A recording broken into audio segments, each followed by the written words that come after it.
Did. Right. Cool. All right, Shalom.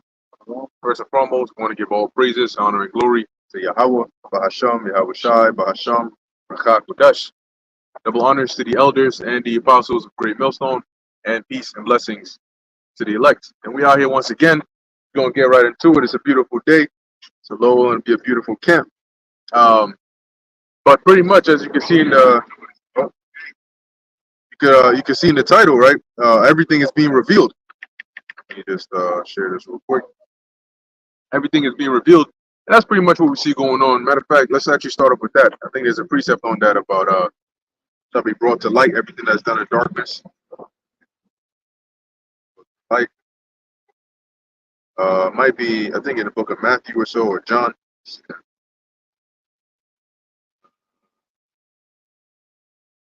Yeah, see if you can find that in here somewhere.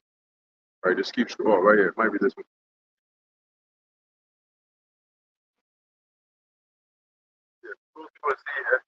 Yahweh Shai said that everything that's done in the darkness shall be brought to light, something like that. But pretty much, Yahweh Ba'Shem Yahweh Shai is bringing to light, everything, right? In the book of Zephaniah, right, the first chapter, he mentioned that, right, by the prophet Zephaniah about how the Lord is going to search Jerusalem with candles, okay, which meaning to do a thorough search, right, within and even in the dark places, shine that light over there and see what's really going on. Make that inquisition basically, and that's what the Lord is doing now. Okay, so now you got this whole situation, which, hey, starting with the elders and apostles of Great Millstone on down, we've been saying that the Lord is gonna bring down and collapse all these false teachers, these false groups, right? And now you got the controversy with the IUIC, basically pushing this concept, right? What they're doing is they're pushing a Christian concept or a Christian dogma, but they're trying to code it with a Hebrew Israelite twist, So they're pushing that concept pretty much that the God of the Old Testament was Yahweh Shai. It was really the Messiah, and what they're really trying to do is they're really trying to push that Christian dogma about the Most High and Yahweh Shai being the same entity, if they haven't already said that, okay? But we know all throughout the scriptures that that's not. So what we're seeing is they're really going back, man. They're really going back on all the things that they've been taught, and that's a sign that Yahweh Ba'Shem Yahweh Shai is taking away the oil. He's taking away that knowledge from them, whatever little that they had.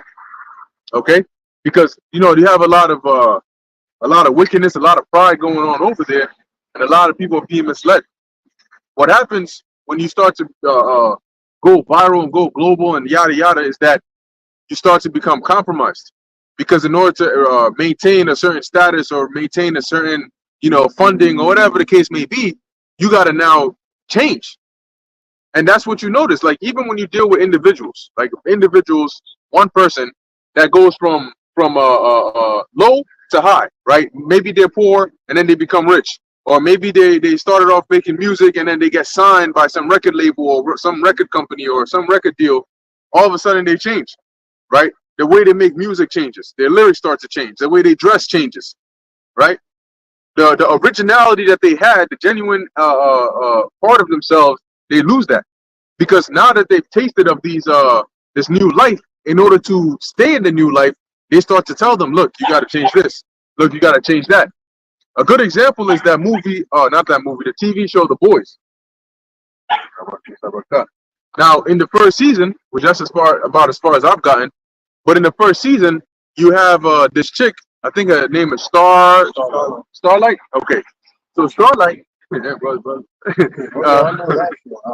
After you say it, please, I got something to say about that. That's it.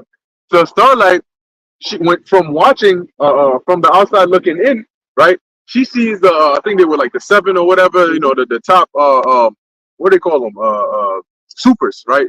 So and these are soups, right? And these are basically people that have spiritual power, you could say, right? And so she's watching from the outside looking in, and she's like inspired. She's like, damn, these guys are like my childhood superheroes. Like, these guys are my idols. I want to be like them. So she finally gets the opportunity to join. And then when she joins, she now starts to see what's going on behind the scenes. Two things. Number one, she sees that, damn, these niggas are really they're not what they're made out to be. These guys are some pieces of, there's some pretty terrible people, right? And the second thing is she realizes that she can't be herself when she joins. You have somebody that's assigned to you that's supposed to take care of your public image, and everything you got to do is for your public image. They're gonna tell you, go to this event, say this specifically, say this, support this, push this, because that's your image we're trying to preserve. And she's like, that's not me. But they're like, we don't give a damn. It ain't about what's you. You signed a contract. So if you want to be here, you're gonna do what we tell you to. And that's the point that I'm making here, is that when you get a group that's compromised, or an individual that gets, this opportunity or this money to get to a certain level, that in order to maintain that level, they have to now change how they were. If they came in sincere, they got to change and now become whatever it is that whoever's giving them that money or whatever the case is wants them to be. And that's why you're seeing that push towards this Christian, dogma. If you notice, all these groups that get compromised, they pretty much end up teaching the same thing, right? It's the same thing they tell them. The name, you gotta take the name away, then start pushing that Christianity joint. That's always how they move. So you had to point. Oh yeah, about that show, The Boys. What he didn't tell you is be careful, because it has Edomite humor. I think that's 4 seasons now. Be very careful watching that show, because that show has strong Edomite humor. I will let you know that right now. If you don't like Edomite humor, don't watch it, because you're gonna be disgusted with it. But like he was pretty much saying, and there's a spin-off show called Gen V, and in Gen V, something not similar to Starlight, something happened where there's a Judite woman. I think her name is Marie Moreau. I don't know if you've seen it. I don't know how. Gen V, never watched? Okay. But she has like some blood powers. But something happens at like a club or whatever, where her neck gets somebody's neck gets slashed off or whatever, and like the chick, she has to like save the individual. So then after that, like you were just saying, after she goes on TV, she wants to tell the truth of what really happened, but she can't. They're like, no, we have a line, a card for you to read it, memorize it, so that way when you get on TV, you'll say exactly what we want you to say. We don't care about you telling the truth. Read off the card what we want you to read, and there you go. Also, like you're saying about them soups, when Starlight finally joined within the 7, she saw the other soups. She really saw them for who they truly were, and they're nothing more when you really look at it. Cause meditating, even on like when you think about that with people of today, like celebrities of today, they're pretty much you people, you everyday average people. You see how some people you run into at the job is assholes, they're talkative, this and that. They're regular people with just money. They're you. The guy who's at the job that will scum you over to get a better position, some of them are them, but just people with money. That's it. There's no difference between the everyday average individual and those celebrities. The only difference is your salary, your money. That's it. Other than that, they're you. And you find out that the version of them that you see online is not them. Okay?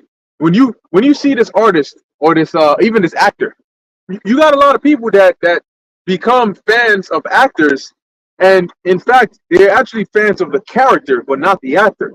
And when they meet the actor, they expect the actor to be the character, but that's not the case. The character is made up. This guy, I don't know what his real name, I forgot what his real name is, but Jon Snow. When you see Kit Harington, that is not Jon Snow. Okay? He's just playing that role. That's why it's called an actor. He may say the same phrases. He looks just like the dude. I mean, he is the guy that played the role, but the character of Jon Snow is not this guy. Jon Snow may be austere. This guy may not be. This guy may be a clown, or he might not be, right? So that's, like you said, or going back to the point that I'm making here, what you see on TV, the perception of these people is not how they actually are, okay? And some of them, like you said, are assholes. Some of them, like you said, they're cool, they're chill, but they're not the person that you see on TV, whether it's an actor, a musician, or whatever the case is, or even an Israelite celebrity, because that's what a lot of these people are in it for, to become Israelite celebrities. I'll give you another example. This one's going to be a little funny. My mother, right now, back in high school, had homeboys always come to my crib and stuff. And I'm like, oh, your mother's such an nice person. I'm like, she's not nice. That is an act for you guys when you guys come around. She's all, oh, hey, that's an act. When you leave, I see the real thing. And that's essentially Like the people, like you were saying with the celebrities. When you see them on TV, that is an act. They act on, yeah, I'm here to be, nice to be here. They got the Oscars, I think the Grammys, because my mother watch that. All that type of stuff.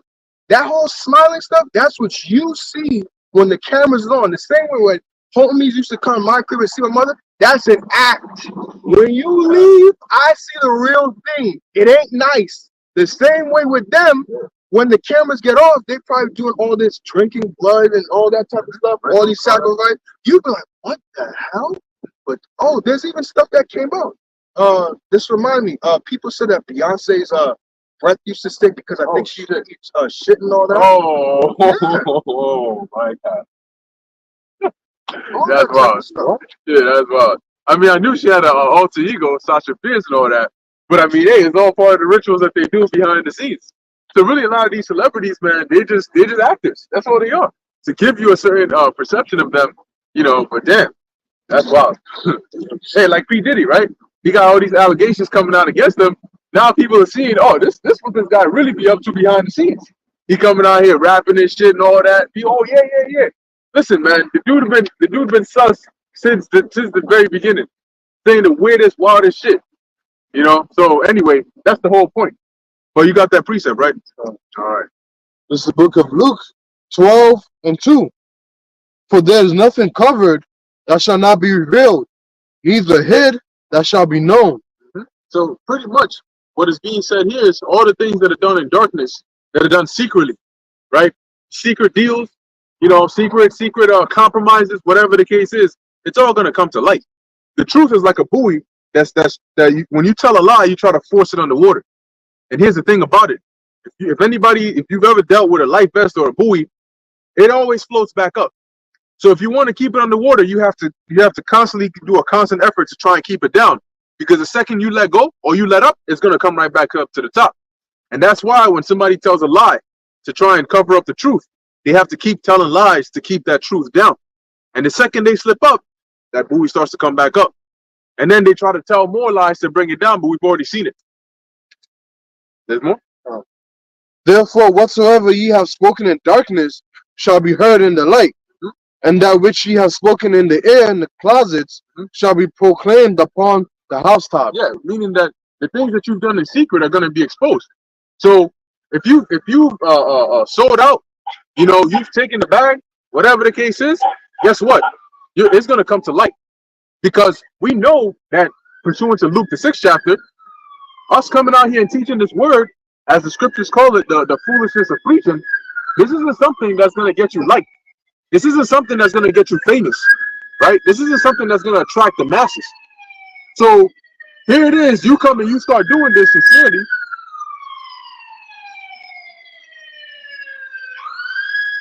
Yo, fam, drive faster, bro.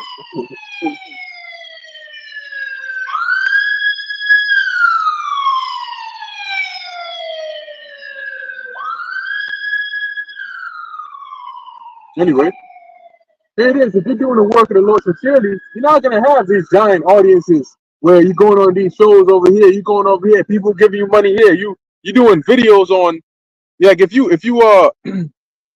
Shalom, Yabba Shemel Shabraktam. Perfect. Yabba Shemel Shabraktam.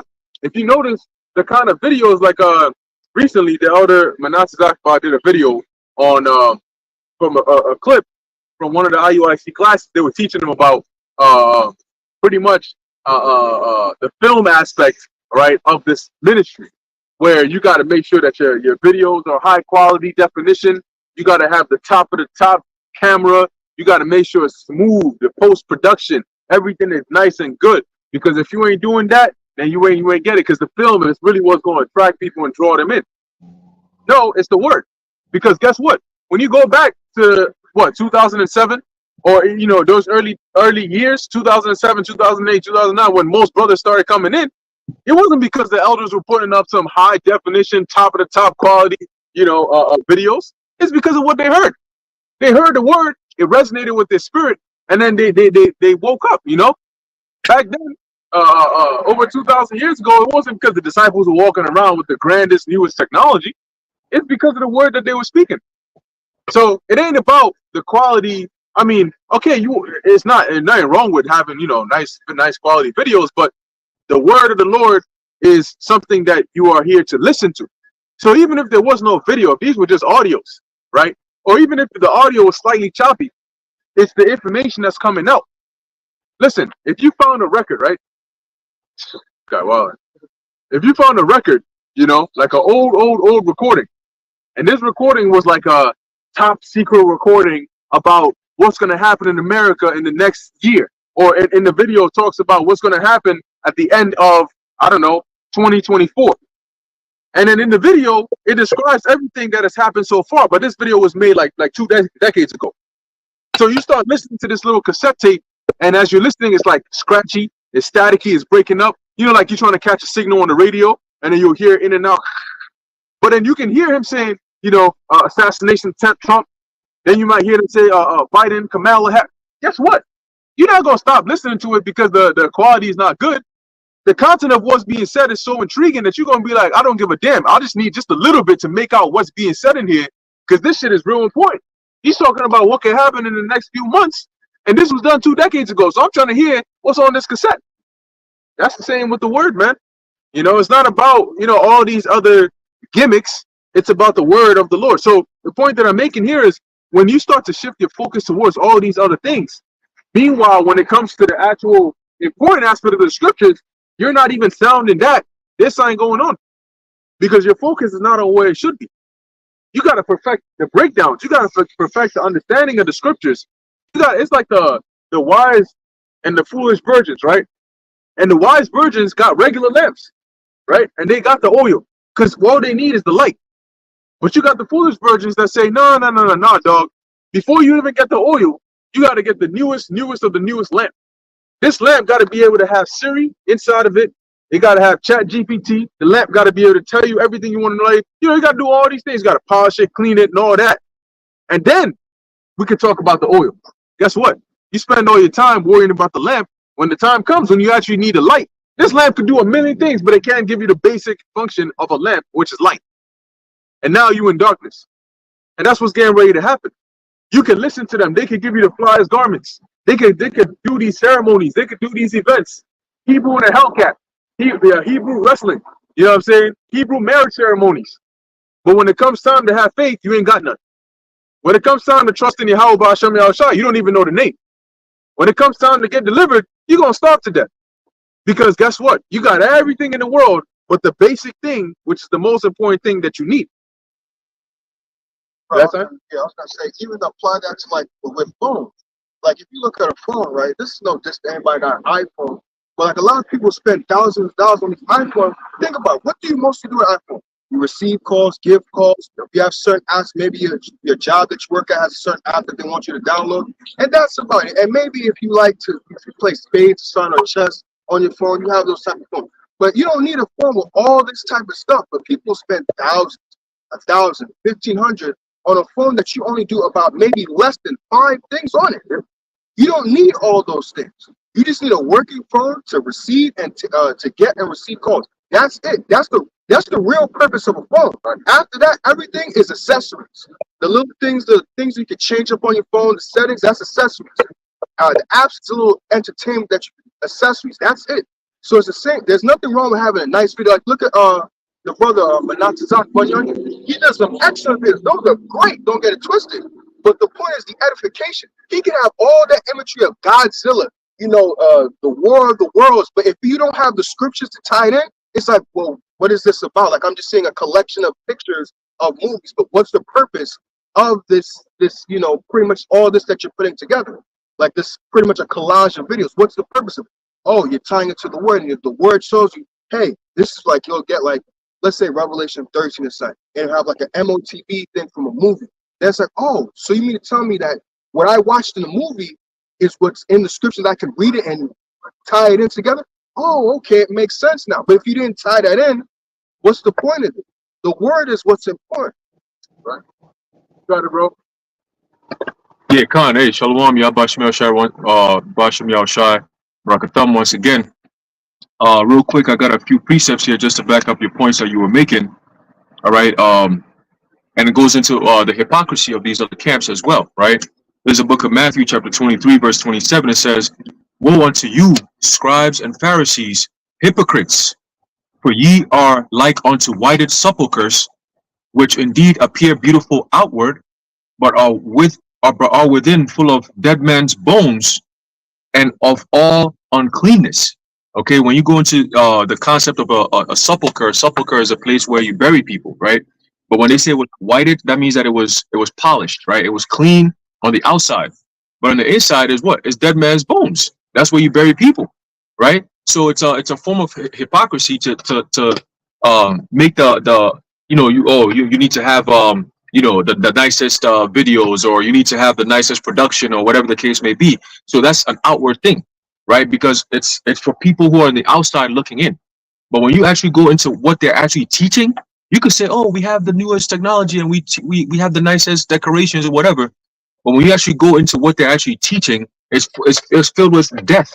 It's filled with superfluity. Okay, and that's actually going to lead me to the next precept. All right, in the book of James, the first chapter, the 21st verse. All right, it says, wherefore, no, actually, let's start at 20. It says, for the wrath of man worketh not the righteousness of the Most High. Wherefore, lay apart all filthiness and superfluity of naughtiness, and receive with meekness the engrafted word, which is able to save your souls. So that's the key, right? Putting away all that extra extravagance, right? When you go into that word superfluity, right, in the online etymology dictionary, says an excess in number or quantity, and that's what this group is all about, right? Or numbers. You got all these men marching in the streets like freaking, hey, you got the KKK doing it, and then you got IUIC joining in, like, oh, the white people doing it, so we're gonna step in and represent the so-called black community. That's not what the Lord said for us to be doing. When did you see Yahushua, with his disciples, the 84 disciples, or all the other brothers that came after that? They're all in the streets marching, talking about, hey, we about to set up our kingdom over here. Hey, the Romans are out here abusing our people. Let's make a stand. You ain't see none of that, okay? Because that was never the mission. The mission was to, as it tells us in Ezekiel 3:17, to give them warning, bro. Because the things that are coming upon the face of the earth is not, you're going to wish you were told. You know what I'm saying? And then we're going to turn around and say, well, we told you. It was already in the scriptures, number one. But see, the Lord gave you grace by sending us out there to tell you, explain what's in there for you, to let you know it's not something that's for thousands of years down the line where you might miss it. This is this very generation here. Okay, so we're explaining everything to you, so you have nowhere to run, nowhere to hide. And then you got the clowns like IUIC saying all kinds of different debauchery, man. Okay, again, their inward places is filled with dead man's bones, man. And you wait till the Lord exposes them. All right, we were talking about it earlier. You're gonna see some shit. The Lord is about to shake that group up, man. It's gonna be something epic. All right. It says condition of having more than enough. Okay, the top man in IUIC, so-called Bishop Net, he goes by so many different titles now. We don't even know what's going on, right? Apparently, it was the last year or so. Some information came out that this man is worth over $150 million or something like that.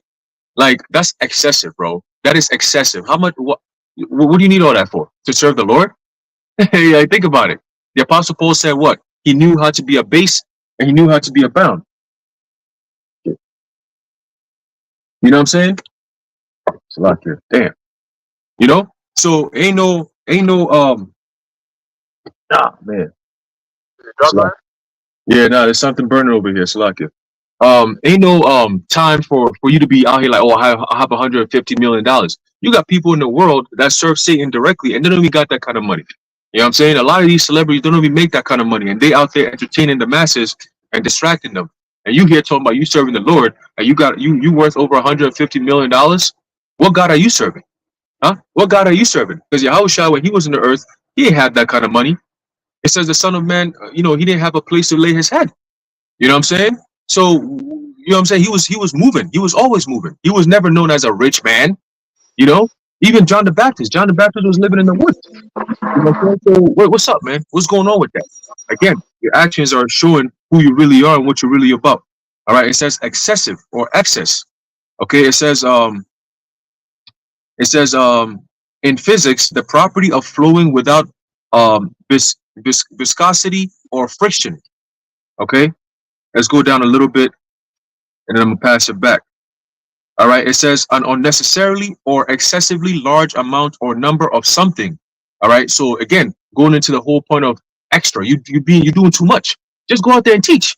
Niggas always got to come with some extra shit. Like it's always, oh, you got to get the uniforms. You got to get the equipment. You know, it's like you got to have a documentary style of delivering the word. Just give the word out, bro. And the elect will hear it and they'll repent and then move on. That's it. You know, we just grab a camera, right? Sometimes we got old phones, old computers and shit that them shits turn off while you're doing the videos and stuff. It don't matter. The work gets done and you move on. You see what I'm saying? And that's the point. All right, but you got it, bro. Right. Yeah, I was gonna ask. The brother mentioned about the 100 million. That I think that goes to Bishop Nathaniel. I have a precept here. This is 1 Timothy chapter 6. I'm gonna start verse 3. If any man teach otherwise and consent not to wholesome words, even the words of our Lord Yahweh Shai, and to the doctrine which is according to godliness, and that's how certain members in IUIC act. They act very they don't take to the proper teaching of what things are, like the proper breakdowns. Like one specifically recently is the MOTB, where I think it was I think it's a Deacon Yahweh South, I think it was. It was him. Yeah, that he pretty much essentially, and I caught that when he said that essentially he was saying that the MOTB is sin.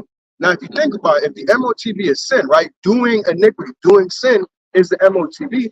Well, we've been doing that going all the way back to Adam, and Adam was the first, well, really Eve, but they were the first two to do that. So if you think about it, our lineage goes back, Israel goes back to the sons of God. So if we've been doing iniquity all the way from America, all the way going back to Rome, to Greece, to Medo-Persia, then going further back, to the before the flood, during the sons of God, we all committed sin. And if sin is committing, if the MOTB is committing sin, then we all have it. So then now when you go to Yahweh Shai, his whole thing was about redeeming the nation of Israel, beginning with the elect. If we have the MOTB, how can we be redeemed? Right? He pretty much died for nothing. He died for no reason. And he didn't even catch on to what he said. And he said that. He said that without saying that. And then saying that the MOTB is sin, that's incorrect. It's a device. When you go into the three Greek words, karagma, karax, and grapple. One tells you that's a cutting. One tells you that the instrument that's used to make the cutting. And then the other one is pretty much telling you it's a small device that's going to store information. What's doing that? It's over there in Sweden. You can look up YouTube videos. There's like 10 2-minute videos of them doing the same thing. Saying, hey, guy had it put within him. He has a t-shirt. Hey, I got MC. Yeah. It's right there. But they don't take to the wholesome words. So continuing, verse 4, he is proud, and that's how Bishop Yahweh is acting. Don't let nobody tell you that foolishness. It's what you call it. It's a micro thing. Don't let them fill your head with that nonsense. So how is that nonsense though? Like if you really, somebody in the congregation should have said that. Should have raised their hand and said, "Wait, hold on a second. Can you actually disprove that it's not a device, it's not that?" And then go into how we break it down, and with everything we say, use the scriptures to disprove that. Because then you got to say, okay, it's not the device because you can't buy and sell with the device. Or you got to say it's not the device because the device doesn't get physically put inside you. You got to use the scriptures to disprove that what we're saying, because that's what we do, right? When they come out and say one thing, like you just give an example, you use scriptures. You use the examples in the scriptures to disprove that it is not, or to prove that it is not sin. But you'll never hear them go into the scriptures and say, because of this verse right here, we can prove to you that the MOTB is not the RFID chip. Oh, they don't even go into words. They don't. And they don't even go to the 17th verse. That's too deep. Right, and then like we are sometimes tied to what? Your credit card. There's your credit card. It has a little small device. So essentially we'll say what? They want to take that, minimize it, and put it to your hand. Is that like, don't they show you that stuff in movies? Don't you see it? That's the way. But these are other things that what they shy away from. They don't talk about. Because if you think about it, if you talk about these things, you have to realize, hey, the world really is moving into a cashless society. Hey, having a device in your body does make sense. If you listen to individuals like Yuval Noah Harari, Klaus Schwab, all these things do make sense. So, yeah, what they're saying does make a lot of sense and tie in. No. That's not. No. You see, the Most High, I think he went to Deuteronomy 6. The word has to be on your forehead and your hands. But but that's the phylacteries. That's not that. Man, damn. Oh, the brother had a quick point. Really, if you think about it, if a person in India had like a small bit of common sense, but common sense isn't common nowadays. But if they did, they will ask either themselves or in the chat or something that is sin. Can you buy and sell with sin? Right. Sin is not a physical thing. Right. And if you really think about it, all forms of currency have been a physical thing. Exactly. Yep. 100%. Hey, but also too, remember the people who are actually coming about with the fulfillment of this prophecy, they don't care about no Christianity, or they're trying to do away with that completely. Right. Yep. What makes you think that they're gonna come up and say, "Hey, the image is Cesare Borgia. Everyone has to worship the image"? Nigga, they're trying to do away with all that. Right. Did you hear what not Klaus Schwab? He said it too, but Noah Harari and Albert Pike. When you read the letter from in Morals and Dogma, when he wrote that letter to Giuseppe Mazzini about the 3 world wars and all that, he specifically talks about in the Third World War, you're gonna have the political Zionists going up against the Islamic Muslim world. That's exactly what you're seeing today, right now. Yes. Okay. He also said that Christianity is going to be disillusioned with all the things that's going to be happening and all that. That's what you're seeing now. Yep. You got the Olympics. That's all part of it. Okay, so they're doing a hardcore push against Christianity, against the Bible, but then they're going to come in around and say, "Oh, listen, the image is this image here." What if you're a Muslim? What if you're an atheist? What if you're a Buddhist? These people take their so-called religions very seriously. So what's going to happen to them? So they're going to have to accept the image of Cesare Borgia. If not, they can't buy and sell. So then how do you go about it? You think Esau really cares about that shit? He's implementing technology right now that's going to be under your skin, that you're going to have to prove you have that thing under your skin in order to buy and sell in this society. Where the whole game is changing, you're going to turn around and say some shit that doesn't even make sense. Even a 6-year-old or a 4-year-old will ask you, how am I going to be able to buy and sell with thin? That's a simple 4-year-old question, a 5-year-old question. You see? But yeah, you have dudes out here, grown ass men, that they say things and they can't even go into the words. At least go into the words, man. You know, go into the words and then go into the word charagma, all right, and you find out more about it. You know, go into that word charagma, you be like, oh, okay, it means this. But you notice they never go into those words. They just read it and then, yeah, it's talking about this. No, show us what is actually there. Go into the words. I did a video on this a couple of weeks ago, you know, and I was saying how this is what the IUIC members are supposed to be doing. Go into the words. All right, stop being what Apostle Hall calls them, zombies. Yo, zombie spirit is going to get you chipped up and fucked up. That's what's going to happen. Yeah, you're going to sit around talking about, it ain't no microchip.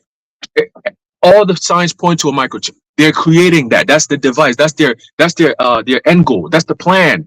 Right. Okay. You know what I'm saying? I got some mosquitoes here, so just bear with me. You know what I'm saying? But yeah, that's all I wanted to say on that. You got it. Yep. So the main point is verse 5, but I'm going to keep reading. So again, verse 4, 1 Timothy chapter 6 and verse 4. He is proud, knowing nothing. And you can hear that when you actually know something and know the scriptures, you can see that the men of IUIC don't know what they're talking about. But doting about questions and strife of words, whereof cometh envy, strife, railing, evil surmisings. Verse 5 is the point. Perverse disputings of men of corrupt minds and destitute of the truth, supposing that gain is godliness. So somebody knowing about Bishop Nathaniel, seeing, and gain doesn't just have to be money. If you look at him, you think, oh, God has to be, the Heavenly Father has to be with them. Look at his congregation. Look how much people is a part of the congregation. Look how much he's worth. This man is gaining stuff. He has so much. Obviously, the Heavenly Father has to be with this group, and it has to be dealing with this man. This man especially, and his congregation, those who follow him, must be men of the Lord. Absolutely. Look how much stuff they got. But what does Paul say here? Again, I read it. It says, supposing that gain is godliness, from such withdraw thyself. So you see men like this who are putting themselves on a level, withdraw yourself, remove yourself from these type of men, because what? They're going to lead you in error. They're not going to lead you the proper way. Right. And just like the point that Aharon made, and see, it's very important that we do this, right? Because like you mentioned, this is what the members of the IUIC should be doing. It's very important that we do this because if somebody's not scrutinizing these things, right, then you have people that just go along with the flow, that it doesn't occur to them in their minds to say that, wait a minute, that kind of actually does make sense. Let me Let me look into that. Or let me see what. That's what they do. Look, that's what they do in court. When you go to court, you got your case. The whole point is you got two sides. The prosecutors, the defendant, the lawyer asks certain questions that get people thinking, especially if there's a jury. That's why they'll come up. They'll say, "I call this witness to the stand," and when the person comes there, they'll ask him, "So where were you on blah blah blah?" And what they do is they question what is already assumed to be a fact. And then everybody's like, "Oh, wow, yeah, wait, wow, we didn't even look at that." Oh, yeah, then you start digging out the truth. So our job is to scrutinize it, because at the end of the day, if you're truly telling the truth, guess what? It doesn't matter how deep we scrutinize it, we'll never be able to find anything wrong with it. That's how the truth works. And so you shouldn't be afraid of scrutiny if you're teaching the truth. You should be able to stand on it 10 toes. But like Aharon was saying, you got people that are not questioning. That's why it's very important that we do the lessons that we do. Because if nobody is speaking on these things and nobody is questioning it, then everybody's just going to go along with the flow. Even if they feel like something's wrong with it, they don't know what exactly it is that's wrong with it. And on top of that, first off, majority of the world are not, it's not like the majority of the world are Christians. A lot of people are just there. They don't really believe in Christianity. They may believe in some other aspect of the scriptures. They may be this, they may be that. But not everybody believes in Christianity. So how are you going to get everybody in the world to kill everybody in the world if they don't bow down to the image of Cesare Borgia? How does that even make sense? It doesn't. You had Noah Harari saying that basically AI and technology has become God, right? And they're going to use that. He said humans have become hackable creatures. Yep. So they worship technology. Scriptures tell in the book of Daniel that what knowledge shall increase. When you go into that word knowledge, it means what? Ciencia, which means to know. And that's what? Science and technology. So all that advancement that's going on, you think they're going to go with the same people that keep saying that, we're not talking about some God that's in the heavens somewhere, because the whole image of Cesare Borgia is supposed to be some Christianity kind of thing, right? Where it has to do with God in heaven and his son and all that, right? That's at least what they teach, right? So if that was the huge motherfucker, if that was the case, again, the question would be, why would they have to turn around and say, we've built a technological world that's ran by AI. We ain't doing no religion, none of that. There's a one world religion, which is worshiping of technology, worshiping of AI. But then we just going to sneak right in there and say, but by the way, the image of the worshiping of AI is going to be Cesare Borgia right here. Right. Nigga, what? What? When they're doing all this debauchery, you're going to turn around and say that's what they're going to use? It doesn't even make sense. Just worship this image right here. What the fuck? The image is talking about the system. Okay? And then within the system, in order to actually work within that system, you're going to have to comply with the new way of doing things. Right? It goes with your identity. Identity is the biggest thing. Esau is always about identifying you.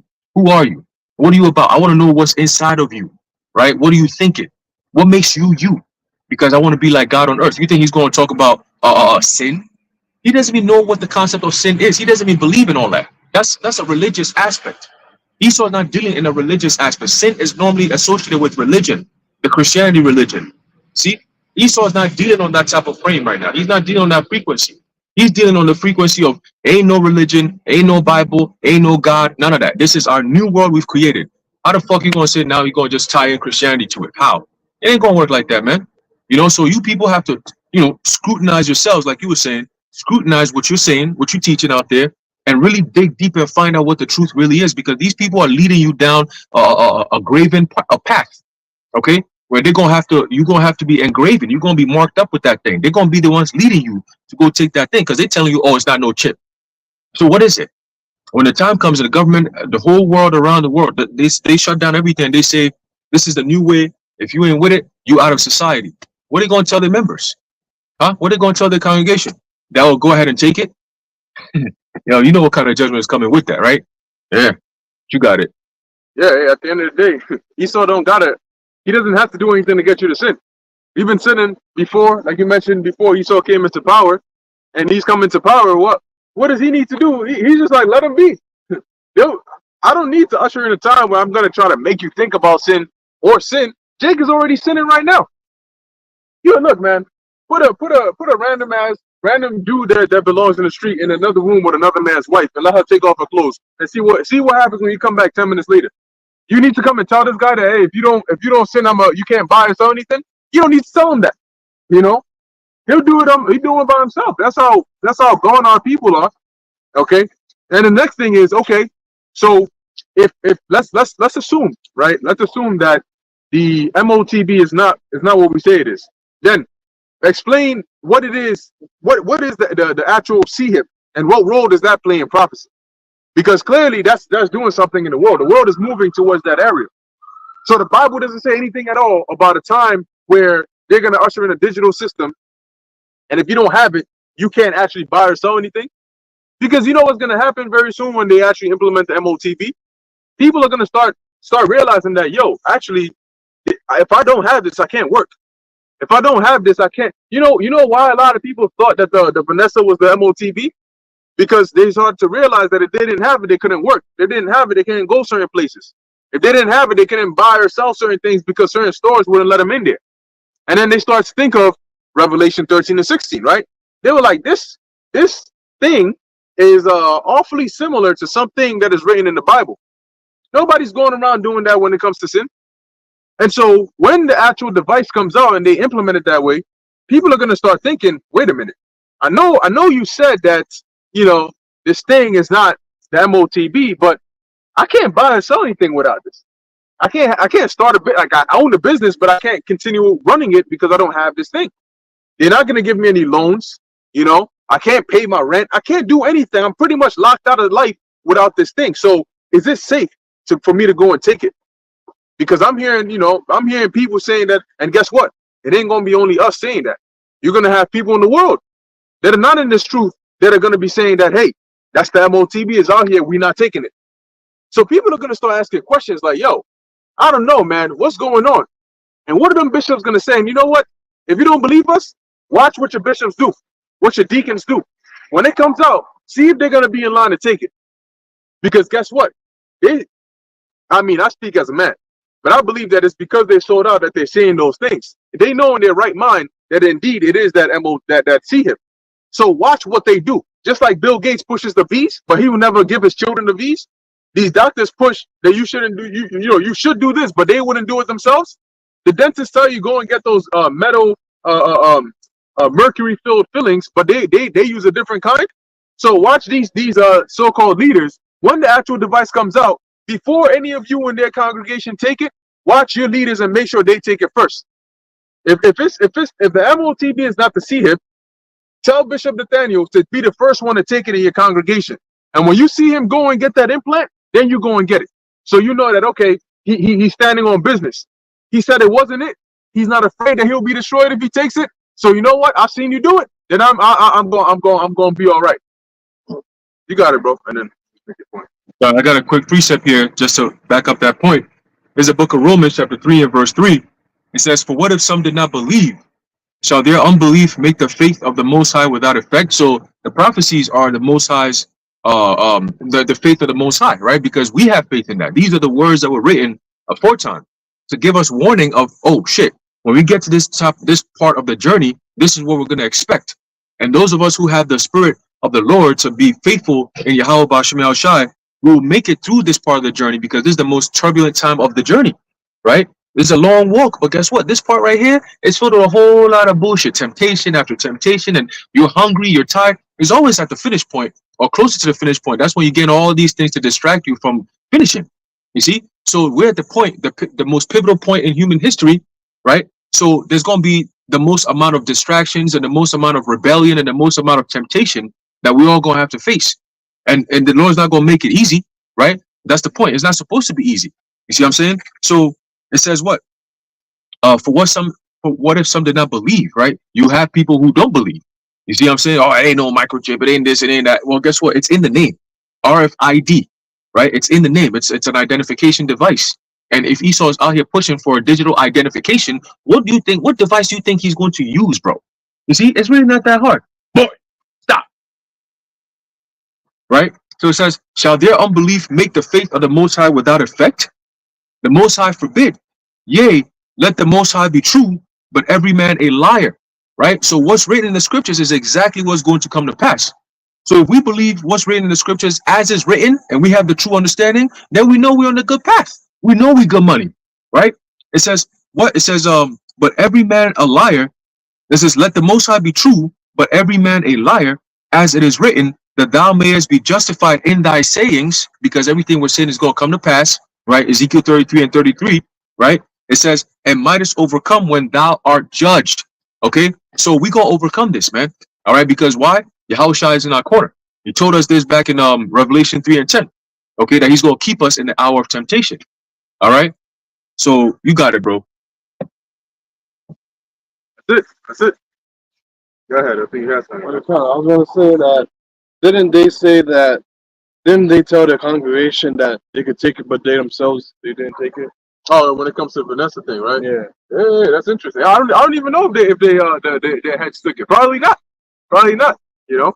But hey, like I said, man, the Most High ultimately at the end of the day is gonna bring everything to light. Because remember, man's goings are of the Lord. You know. So who knows? Like we've been discussing earlier, even before that time, the Lord could expose them as He's doing now. Got it. Oh, okay, cool. Let's go into Matthew 23. Because guess what? The Lord had to the Yahushai, the apostles, they all spoke about this. Because since even that time, you've always had those that were sincere, those that were teaching the correct thing, and then for the balance, you've had those that were misleading others, and then those that followed them. Okay, so this isn't anything new. It's just now it's life and death. You know, it's always been life and death, but now it's very, very, prevalent. Okay. This is the book of Matthew, chapter 23 and 1. And it reads, Then spake Yahushua to the multitude and to his disciples, saying, The scribes and Pharisees sit in Moses' seat. Now we know that when you go into the history, you had going back to the time of the Greek rulership, right? A lot of the history of the Greeks ruling was really within what they call the intertestamental period, right? So between the Old Testament and the New Testament, because the Old Testament really ends around, in terms of historical wise, the Medo-Persian Empire, and the New Testament kicks off around the Romans in power already. So what's actually going on in between? A lot of that history is in the Apocrypha. Daniel even prophesies about it, but a lot of that is in the Book of Maccabees, right? A lot of that history of the Greek rulership. So during the Greek rulership, we had a lot of persecution. You had a lot of Israelites fall off and leave their nationality. But through that, you also had those that resisted, and you had a lot of different sects that began to form through that. Okay, you had the Assyrians and so on and so forth, the Essenes, and then eventually it manifested over time into the sects you had as the Pharisees, the Sadducees, like you mentioned, the Essenes, and the various different sects during the time of the New Testament. So when you deal with the Pharisees, a lot of them were learned, right? It was their practice. Not like, don't get it wrong, it's not like the Pharisees were just airheads walking around. No, they knew. That's why they were so dangerous. They knew the law. They knew the scriptures, right? They knew these things here and there on a mostly right on a carnal level. What I mean by that is they were doctors in the law. They could go in here and show you that, hey, in this situation or in this case, this is the judgment that will come by, right? Same with the scribes. But when it came to the spiritual things, being able to discern, so okay, a situation here just happened, but there's no precedent in the scriptures, in the law, where this happened in the past time. What do we do? Do we rather show mercy, or these kinds of spiritual things that Yahushua brought when he came on the scene? They weren't doing those things. But the problem with some of these scribes and Pharisees was because of their knowledge of the scriptures, they were able to take advantage of others. So they could hold themselves not guilty for something that they would hold you guilty for. Why? Because though you would do the same thing, they would have a way or an excuse out of it to say that, oh, well, you did this, but I did it at this time, or I did it with this, or I did it with this intention, therefore I didn't go off, but you did. But you did the same thing. That's the hypocrisy. Okay? So that's why Yahushua told the people, yeah, you can do what they say, because they'll tell you the right things to do, but don't do as they do. Because you'll see this guy saying that, oh, you know what, don't do this, But then you'll see them doing it. You say, wait, I thought you said I couldn't do it. Yeah, well, guess what? You know, like for example, right? You're not supposed to be, they might tell you, you're not supposed to be carrying, you know, these heavy things walking on the Sabbath to this area. But you come around and see this guy doing it. And you'll say, wait, but you doing it? Say, well, I only did it 15 miles. And that's the limit that you can go a Sabbath day's journey. So I'm within the right things. But you went 16 miles. So you guilty. You off. Right? That's just a basic example just to throw out there. Right? But they had ways of getting out of these situations. Okay? And they were taking advantage of the people. Not all of them, okay, but some of them.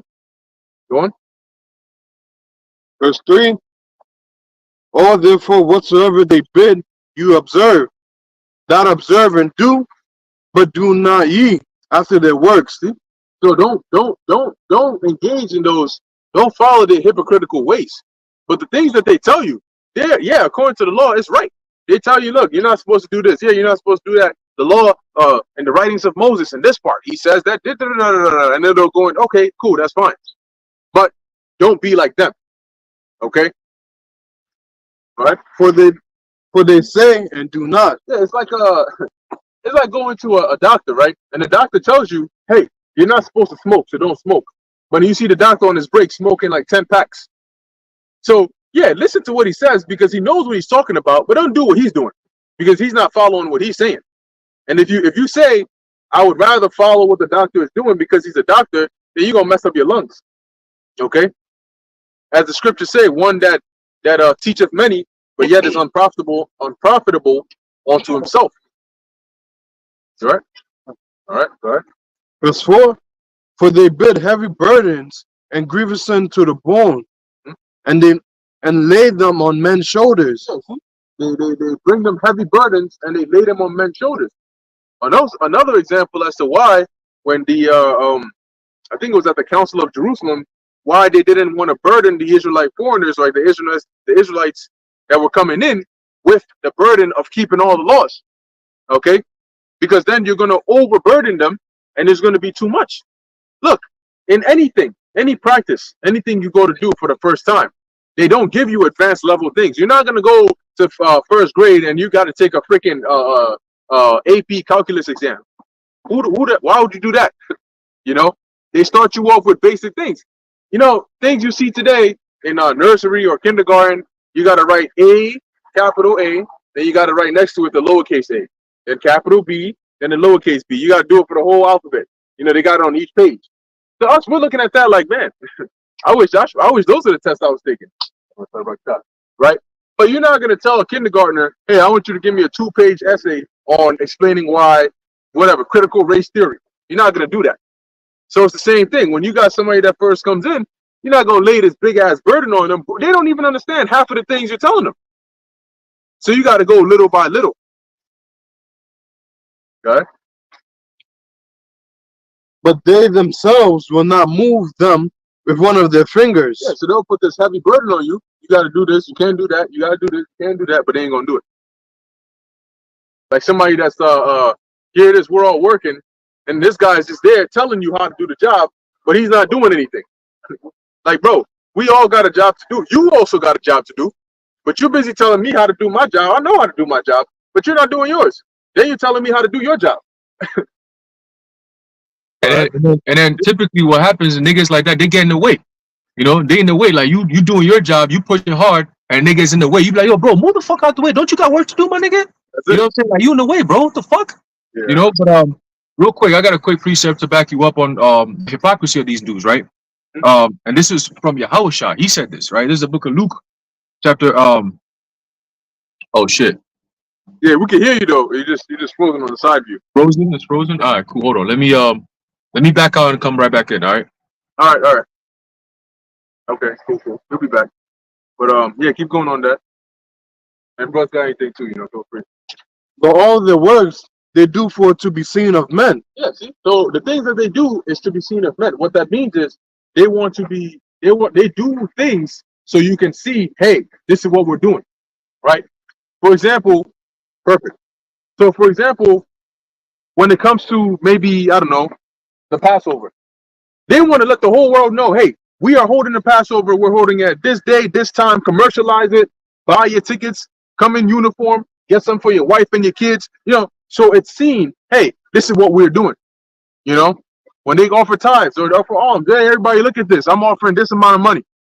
So when they actually bring the money, are they bringing it because they actually in their minds are sincerely trying to offer this as alms or tithes? No, they're doing it because there's an audience. And ask yourself, if it was just them and this and then wherever it is they're offering this money to, would they really offer that much if nobody was there to see? No, because their motivation is others looking at them and saying, wow, damn, you saw how much money this guy offered over here? Wow, you saw how he came in on a horse? Wow, you saw how the women were crying and trying to hold him like he was Yahushua? Oh, wow, that's what they want. But if that hall was empty and there was nobody there, it was just like 3 people, and they were like, all right, go and keep the Passover, do you think they would be motivated to do that? No. You got it, bro. I know you had a precept. Yeah, Khan. Hey, that's the spirit. It's the book of Luke, chapter 12, start off at verse 1.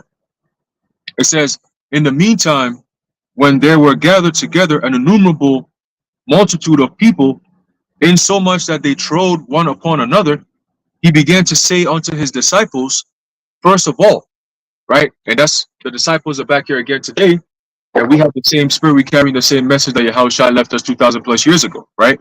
And that's why you see brothers always calling out these dudes and their hypocrisy, because it's written straight in the scriptures. The understanding is there. So when you're adding and taking away from it and then pretending not to, that's a problem. Okay, that's a huge problem. It says he began to say unto his disciples, first of all, beware ye of the leaven of the Pharisees, which is hypocrisy. Okay, because it starts off small. Next thing you know, it becomes a huge thing, right? A lot of the things that IUIC teaches and these other camps teach that's going off, it always starts off with something, it might seem trivial, right? That's why you got dudes who can't see it in the spirit. They be like, yo, why y'all always gain on them? Nigga, you can't see that what they're teaching is wrong? It's like, why y'all always gain on them? It says, for there's nothing covered that shall not be revealed, okay? Neither hid that shall not be known. So, like we were saying earlier, all right, before we went on live, that a lot of things that these people have done, the kind of backdoor deals that they've done and all that, the Lord is going to expose all of that. And it's going to be a big thing. However the Lord is going to bring that camp down, that church down, that establishment, that 501(c) charter church that they built over there, whatever deals you made with the devil, bro, you're going to have to pay. All right, you're going to have to pay. You're not going to have $150 million of Esau's money and you're just chilling with it. You're not going to you're not going to be able to have a history of being a so-called police officer in New York, right? Which is a whole cult in and of itself. You're not going to be able to go through all that, come around, pretend to be a man of the Lord, and then be teaching wayward doctrine, and then you just going to get off scot-free like that. It doesn't work like that, man. Right? And it tells you now, is it 1st or 2nd Peter, where it talks about judgment is going to start forth in the Most High's house? The 2nd, right? Right?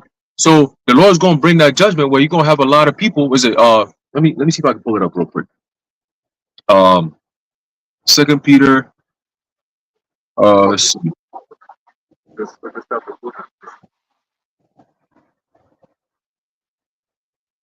There's a book of 2nd Peter, chapter first Peter, Khan. 20? 17. Yeah, 1 Peter 4:17. 4:17. Yep. Let's get that real quick, right? There's a book of 1 Peter, chapter 4, verse 17. It says, for the time has come that judgment must begin at the house of the Most High, right? Meaning those who know that they're Israelites, call themselves Israelites, and teach Israelites, but yet they're teaching wayward doctrine. The judgment is coming, okay? It says, for the time has come that judgment must begin at the house of the Most High, and if it first begin at us, what shall the end be of them that obey not the gospel of the Heavenly Father? Okay, so you got a lot of people who hear this word, but they don't believe, they don't listen, they actually are rebellious to what we're saying, right? You got people who come up against the men of the Lord and think is all good. You got this guy, Ricky something, Harris? something, huh? Ricky Harris? Yes, Ricky Harris. A few years ago, him and his friend Mike Epps? Mike Epps, yep. And they were making fun of the prophets of the Lord. And what happened? The Lord took out Ricky Harris and put fear in Mike Epps to the point where he came around apologizing. You know, all that clown show, all that bullshit. When judgment hits, all that clown shit stops. Okay, all that bullshit, the foolishness, it all stops, man. All right, and that's what you're about to start seeing very soon. You're gonna see judgment flowing through the streets in the form of blood. You go, man, it's about to get disgusting out here. All right, disgusting. Okay, that dreadful name of the Lord that these heathens fear so much, the Lord going to turn that spirit on His own people, the wicked of His own people, man. And that's why you're gonna be like, oh shit, yo, what the fuck, damn. A whole entire apartment got burnt down and nobody escaped. Wow. Oh shit. Hey, was it last week or 2 weeks ago? There was a plane that fell from the sky. We were talking about it. And everyone on that whole plane got cooked. Nobody survived, man. Right? Soon you're going to be seeing a whole lot of that. You know, a whole building collapsed and everyone in there, boom, gone. Oh shit. A whole church building collapsed. Wow. Oh shit. You know, the Lord about to start taking cats out, man. It's going to be a beautiful sight to see. You know, for those who don't believe, you're gonna be calling on Christ and Jesus, and then the moment you open your mouth, Jesus Christ, you out of there. You know, they might send these ISIS terrorista niggas to come in these churches, these buildings, and start mowing niggas down. You're gonna be crying and screaming, "Oh Jesus Christ! Oh my God!" Blood everywhere. It's gonna be a mess. Okay, these streets, these rallies, these protests, all that shit is about to get wild. All right, these so-called gang members out there, the Lord about to put a spirit on them where they're gonna go buck wild, man, and they're gonna get away with it because the police ain't gonna want to fuck with them. Oh, I'm gonna go put my life on the line to stop these criminals from beating up these rebellious ass people. No, you ain't gonna get no one to save you. 911 is not gonna be there. Police ain't gonna answer your calls, and you're just gonna sit there and have to take it and deal with it. Okay? It says, and if the righteous scarcely be saved, because we're not going to be saved on our own merit or our own power, it's the Lord who's going to be the one to save us. That's why His name is Yahushua, He the deliverer. Okay, He does it in every form or fashion. The Most High is always there through His Son to deliver us. Okay, it says, "Where shall the ungodly and the sinner appear? Wherefore let them that suffer according to the will of the Heavenly Father commit the keeping of their souls to Him in well doing." All right, and ultimately, well doing is doing His work in truth and in sincerity. All right, that's the mission. Okay, anything else outside of that is too much, it's excessive, it's superfluous. All right, it says, as unto a faithful Creator. All right, and if Yahweh is Yahweh, Yahushua are faithful, then those who are faithful unto them are going to receive a gift. All right, they're going to receive all the promises that the Heavenly Father has promised those who have faith in Him. Okay, so we're waiting for that, man. That's why we're doing the work we do, because hopefully we are of that hopeful elect, where we're going to be able to receive of those promises of faith. Okay, that only comes by faith, man. Everybody else who comes around with all this bullshit, you're not going to get nothing but death. All right, that's what's coming. And we telling you firsthand, when it starts coming, you're going to be like, oh shit, those men were right. It might sound crazy now, but when the reality sets in, there's going to be a shakeup. There's going to be a huge shakeup. It's going to be the talk of the world. All right, it's going to be the talk of the world, man. All right, but you got it, bro. Might have time? Yeah, I was gonna say, because he mentioned, Jesus Christ, how some people are gonna be calling upon that name, and it made me think of, like, people say in the Christian church, and I think we say it to some degree as well over here, that there's power in the name, and when judgment happens to these individuals, like the brothers mentioned, that judgment's gonna happen not just to those who are in the, who know that they're Israelites, but those who, don't know that they're Israelites, but maybe heard it. Oh yeah, I heard y'all say we're Israelites, this and that, but whatever. You're going to see where the true power in the name really resides in. Like, one thing, that woman, I forgot her name, but is it Sonia Massey, the one that got shot by the cop? Is that her name? Yeah, didn't she say, "I rebuke in the name of Jesus Christ," and the cop still shot her? If there was power in that name, why did the Lord send an angel? Nah, you're not taking my woman, my child today. No. If there was really truly power in that name, she shouldn't have been touched. Shit, they were Neo did in the Matrix. Right. That shit. Yeah, or they were when Neo first woke up and just stop the bullets and all that. Hit it with the pot and shit. Right.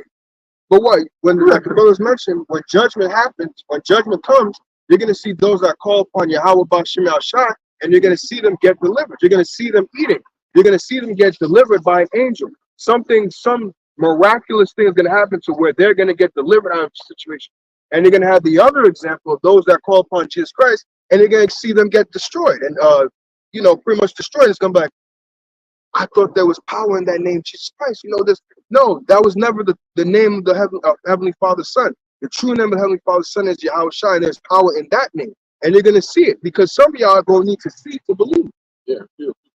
Because they read the scriptures and they realize that there's power in the name of the Lord, but they're using the wrong name. So they're thinking that these names, Jesus and all that, is the name of the Lord, but it's not. That's why there's no power in there, because you're calling on the wrong names. You got that? Oh, you have on that? Yeah. All right, you got it, bro. Psalms 113:1. Praise ye Yahweh, praise, O ye servants of Yahweh. Praise the name of Yahweh. You know, these people that run around putting all this loud ass music obnoxiously. There's one thing to enjoy music while you're going, but just predict to the point where we can feel the vibrations on the ground. They need to get caught, like, because you know some of these CIA terrorist mechanisms, what they do for terrorists is they'll put, I think Haram was even going into it, they'll put some headphones on your ear that just plays loud ass music. That's it, just continually. You don't see anything, you don't hear anything, you don't see anything, and it's just continuous noise. So you can't sleep, you can't close your eyes. It's just continuous noise over and over and over and over. So you love loud music so much, you know, like in Saw games. That's what needs to happen to these guys. Y'all ever watched the show Ozarks? What is it? Ozarks. Oh no, I haven't seen that. Yeah, so it's I started basically watching it, but- it's about drugs and different shit that happens somewhere in the Midwest. I forget where it is, but it's this area called the Ozarks, and it's like this dude he's an accountant or something, and he gets involved with these drug guys. And the way that they get him, and they end up torturing him. And the way that they torture him is by playing that loud ass music, like rock, heavy metal, and like nonstop, 24/7. Can't sleep. He's just tortured by it. Yeah, hey, the Lord can do that. The scriptures talk about the certain sounds that they heard, rushing the water. Hey, the Lord don't need that long to really make you afraid with sound. You know? Yeah, reading on, it says, Psalms 113:2. Blessed be the name of Yahweh from this time forth and forevermore. And they'll say, well, back then they knew the name. We don't know it now. No, and that's going back to IUIC. That's why what they're doing is so deceptive and evil and wicked, because their leader has a track record of knowing the name. Right. And he mocked the name. Right. You know? He's like scorns. Yeah. And that's why the IUIC doctrine, you know what I'm saying, is really honey dipped dog shit at the end of the day. You know? Because, yeah, there's some sweetness to it. They teach you that you're Israel. They teach you, you know, certain aspects of this truth. But when you get to the main meat and potatoes of it, they don't got it. The name, you know, the MOTB prophecy, you know, the implantable device. A lot of other things that now they're being nitpicked. Because once you go up on the name, you open yourself up for you to be analyzed on all the other different errors that you make. So then when you get it, yeah, there's honey around it, but then when you really put your hands in it, there's shit in there. You expected some honey, and then it's shit. So you're not even thinking about the honey no more. There's some sugar in there, but if you sugarcoat shit, eventually you're gonna find that shit. You know? So them guys, that's what they do with their doctrine. So it said, blessed be the name of Yahweh from this time forth and forevermore. So it means back then, in the time of King David, during the time where the songs were written, and for the time of now. So the names Yahweh and Yahweh Shah will always be in the earth. All right, there was a time where it wasn't known, but now it's back in the earth. And from this point on, the name of the Lord is going to be magnified. The name of the Lord, and he's going to magnify it by judgment. And it says, from the rising of the sun unto the going down of the same, Yahweh Ba'ashem Yahweh Shah's name is to be praised. The Lord is high above all nations, and his glory above the heavens. So that's our power. He dwelleth on high, man. All right? Yahweh and his son Yahweh Shah. So when you take away that name, and you're taking away the protection, you're taking away that hedge. The scripture says that the name of the Lord is a strong tower. So you're breaking down all the walls of the tower, all right, and you're taking it away from our people. So they'll say, well, what's the big deal about a name? It's just a name. Christians say that shit a lot. But that goes to show you that you don't revere and you don't have the fear of the Lord in you. You know, it's like somebody asks you, oh, do you love your husband? Yeah, I love him. But what's his name? His name don't really matter, does it? Who cares, right? You hear that shit, he gonna kick your ass off the crib. Your shit gonna be on the curb when you get home. My name don't matter, bitch, right? So get the fuck out of here. Don't matter where you sleep. Yeah, it don't matter where you sleep then. And don't ask me for no protection either. And when that new nigga that you're gonna find, when he beat your ass, when Jesus Christ come with a bazooka, all right, and them troops come to bust down your door, all right, don't ask me for help. You gonna matter. Call on him. Matter of fact, if I may. Yeah, that's the thing too. The Lord, people forget that the Lord has a sense of humor. You know, the Lord has a very, very, very, very like painfully funny sense of humor. I mean, he could put you in such a situation that it's so painful to you, and yet it's funny. You know, and then he reminds you about how it doesn't. Wait. My name didn't matter. You're hungry, so that doesn't matter. You know, you're hurt, but that doesn't matter. Remember? You know, and in a situation like that, man, you know, when you're in like real pain and you need help and somebody's laughing at you, that's like the worst thing, man. I would laugh at your calamity, yeah. This shit ain't funny. I'm fucked up. All right, funny to us. Judges 10 and 14. Go and cry unto the gods which ye have chosen. Let them deliver you in the time of your tribulation. Right. So go and cry unto those guys. Go and cry unto Christ. Christ the King. That's what one of them said in the last video Apostle Elder Tahar did. That's what IUIC is saying. Christ the King. And when you go into the history on that name Christ, it's tied in with Serapis. Serapis Christus. And the followers of Serapis were called Christians. All that it means is anointed. See, so it's not actually a name. But if you're going to say that name, you have to edify and say, well, yeah, he's called Christ, but this is what that really means. Because it's tied in with other gods. See? So go cry to those guys. Go cry to Hare Krishna. Go cry to Buddha. All right? Old fat ass Buddha. You know? You know, who wants to follow a guy like that? The dude, he ain't even built. I never even understood that thing for nothing. Yeah, some big fat Moabite. Eglon. You know what I'm saying? The dirt came out. But you know, at the end of the day, man, that's all these different gods that our people want to worship. And that's the thing about Christianity too. It allows you to have, all right, well, you can worship the Most High, but there's Steve Harvey said that. He said there's many ways to God. There's this way to God, there's that way to God. No, there's only one way, and that's through his son, Yahweh Shai. That's the only way to the Most High.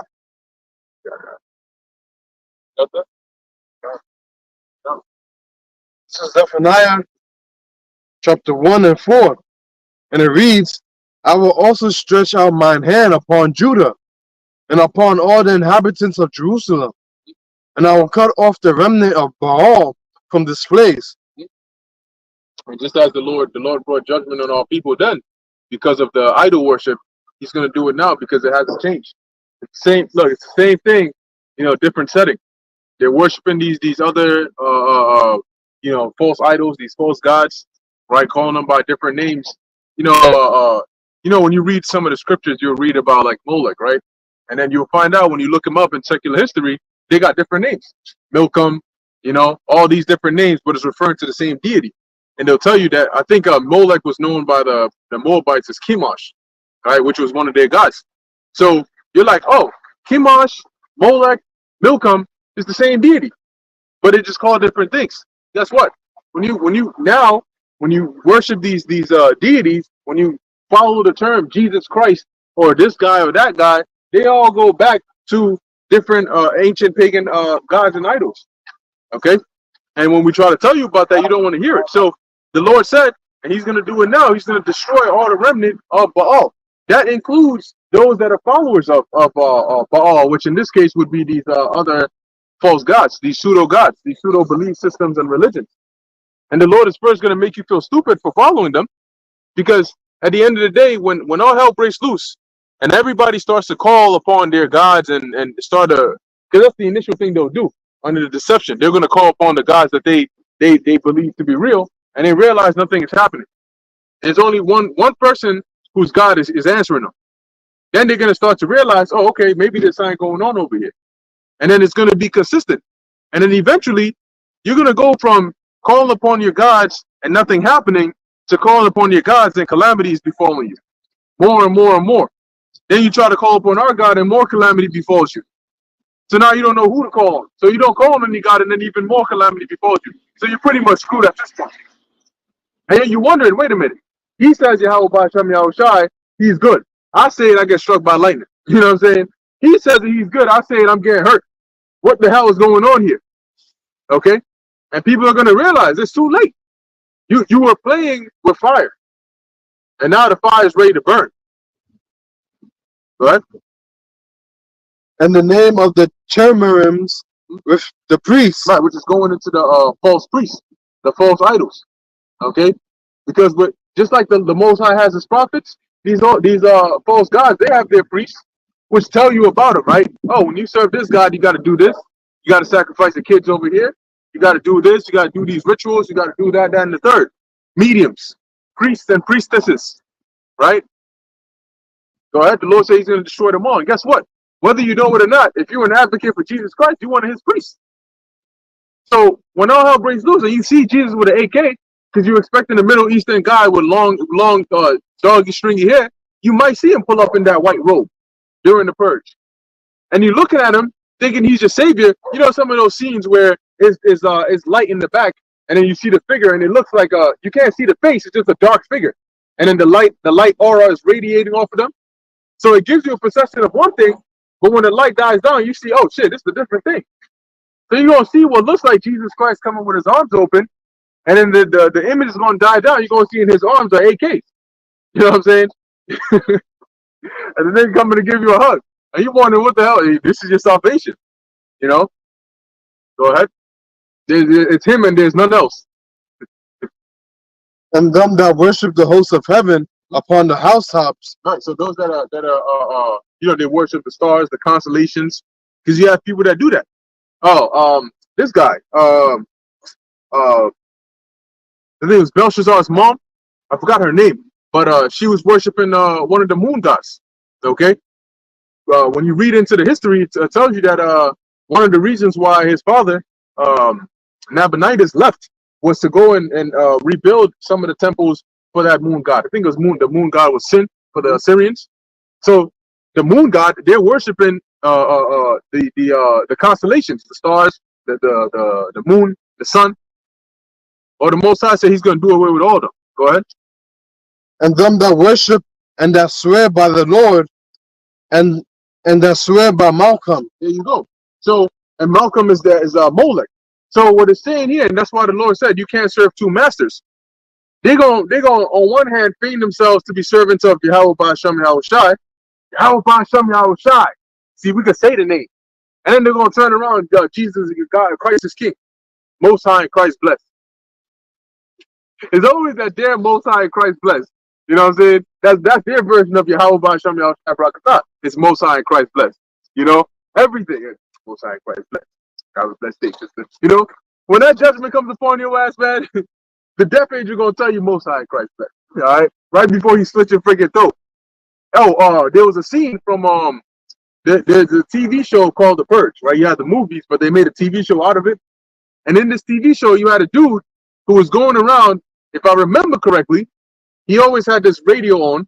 He'd get in his truck, he had a mask on, and he would just be driving around with a big ass truck. And then you would have this truck going around, they find people and they throw them in the back of the truck.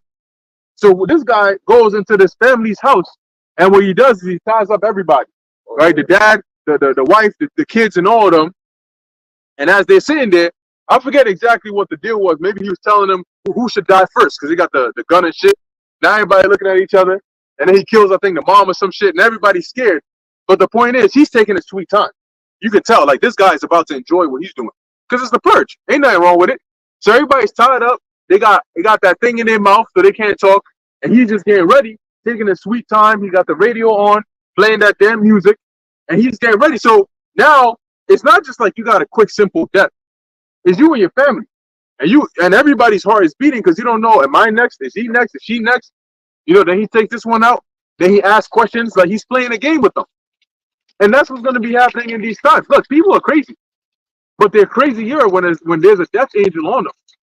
You know, when the Lord sends this death angel, like imagine a child taking a child to Toys R Us and telling them, go out there and get whatever you want. It's on me. And then after that, we'll go get ice cream. You know, that's how it is when the Lord unleashes these death angels. They're gonna come out like it's a eighth graders going on a field trip for a field day, right? They gonna run all out on the street. You know what I mean? You know, they gonna jump into these dolls. They gonna jump into these animals. They gonna jump into these people, right? Because he's a host. Next thing you see, nigga Chucky jumping out the freaking bus stop wallpaper. You know, the nigga looking at you, and next thing you know, wow, and you thinking this is just a doll. This nigga, you see how fast that doll is. You know, he coming after your ass. So the Lord is gonna do some horrific things, and you might have somebody running, and they just might die based because their heart is beating too fast because they're afraid, and they just drop. Then he comes for the next one, and let me tell you something, man. A lot of people can't run. No. A lot of people can't run for shit. Men, women, and children, they cannot run. When you look at them, they got that little face, and you look at them like, it took you 5 minutes to run across the street. If that car wanted to hit you, you'd be flying down by now. You know what I'm saying? And then sometimes when I see people trying to run, I imagine like, damn, if all hell breaks loose, where are you going? And then it's not like, okay, I can't run, but I can defend myself at least, right? They can't do none of that. And yet these are the people that talk the most shit.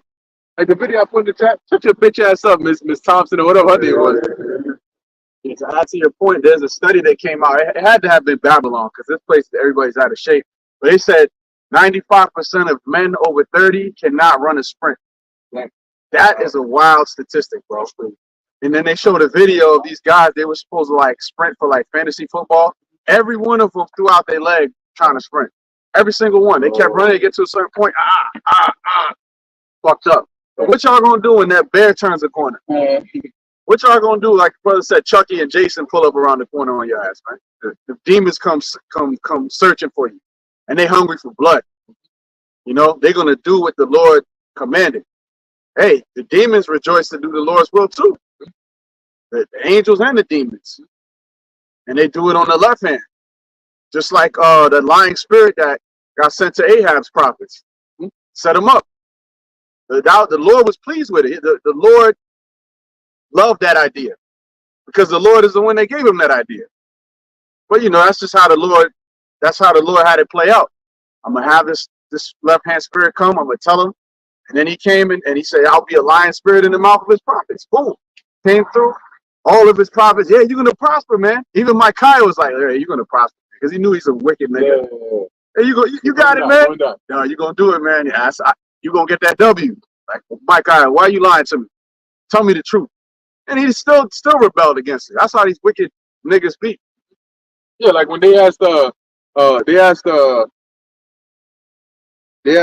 Jeremiah whether they should go to Egypt or not, and he went and inquired of the Lord and told him the Lord said no. They said, nigga, we still going, and we take you with us.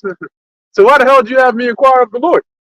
Because that's Jake will tell you to do something, and they think that the answer is going to be what they want to hear. But when it's not what they want to hear, then everything is out the window.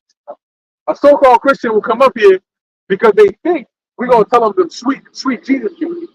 And when we don't, they're going to leave a disbeliever. Well, I ain't believing the Bible anyway. It's written by man. You've been going to church for 30 years. And you ain't believing the Bible anyway? There's something wrong with you. They're not rooted. That shows that you have no foundation. You don't really believe. You just do it because you think that it makes you look right.